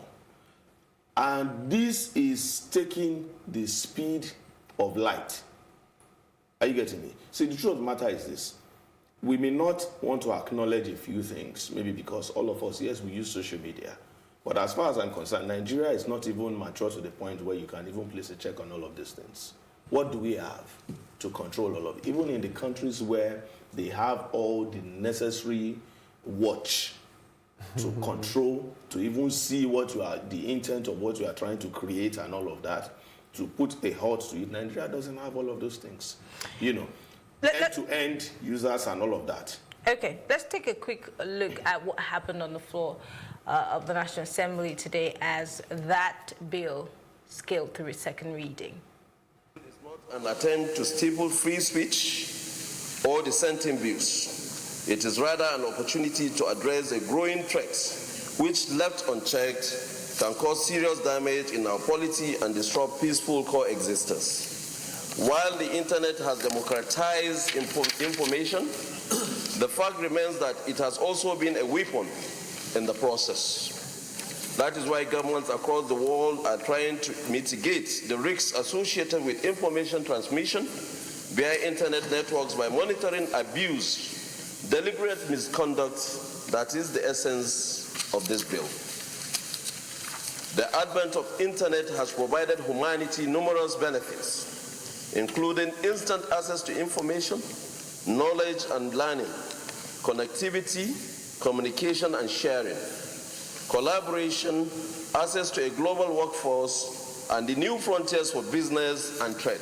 I think all of us here must rise to support this bill, to pass it into law, at least to regulate one aspect of our lives that is negative and will have very serious and dangerous consequences on the lives of members of the society. Fake news is dangerous. The spread of falsehood is even more dangerous. Therefore, Mr. President, we must rise to the challenge of picking up the courage and the political will to be able to deal with this at its infancy before it develops into a cankerworm that will consume the rest of the society.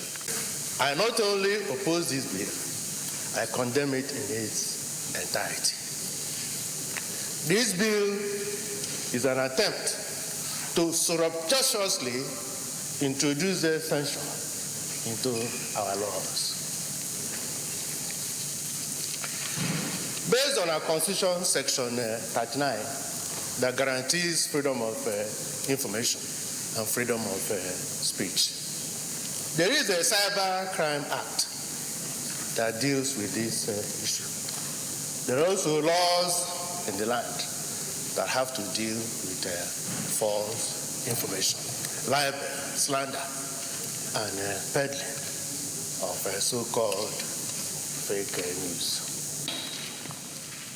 Every person shall be entitled to freedom of expression, including freedom to hold opinion and to receive and import ideas and information without interference. But subsection 3 says, after giving the right, it says nothing in this section shall invalidate any law that is reasonably justifiable in a democratic society. That's what the provision says, Mr. President. And that is the intent of the framers of our Constitution. I am not so happy that I stand today vindicated on the floor of the Senate regarding this law. And that was the Senate today. talking about the social media bill. It seems to be getting a lot of support on the floor. But because we have just 2 minutes, gentlemen, I'll give you both 1 minute each. It looks like you both are in agreement that this bill is not the solution to the problems that we have, because off the camera we were talking about forwarded messages and fake, concocted messages. But if you are a frequent user of social media, there are advertisements on social media telling you what fake news is, what you shouldn't be forwarding messages that you're not certain of. And like I said earlier on, we have ethics when it comes to broadcasting or print media. There are rules and regulations, and if you breach that, then that's your cup of tea for the day. But what is the way forward in dealing with fake news in Nigeria and forwarded messages, or people who are just trying to create some form of mess because it's going to benefit them? I'll start with you, John. 1 minute. Well, I am of the opinion, like I said before, the National Orientation Agency, like I always say, they go to sleep after every election. Once elections are over, they sleep. And when they run their ads, they run only on one television. You will not see their ads on any other television or radio or other platform, on just that one that most Nigerians don't watch. That's where they run shaking their ads. So that is so one-sided. No, it's not one-sided. It is very true. Let us tell ourselves the truth for once. I have only 1 minute, please. Let us tell ourselves. That is where they will run it. Where my mother cannot see it. Yes, where my mother cannot see it. My grandmother in the village that we vote, she cannot see it there. But somebody who is the local champion in the village, who already saw a spam message from one platform that comes to tell her that what in Leko, which is not true. How will she get to know that she's not supposed to listen to somebody like that is spreading fake news? The National Orientation Agency should wake up across board, just like we have polling units across Nigeria. Let us have NOA across all those units, orientating people. And your time is over.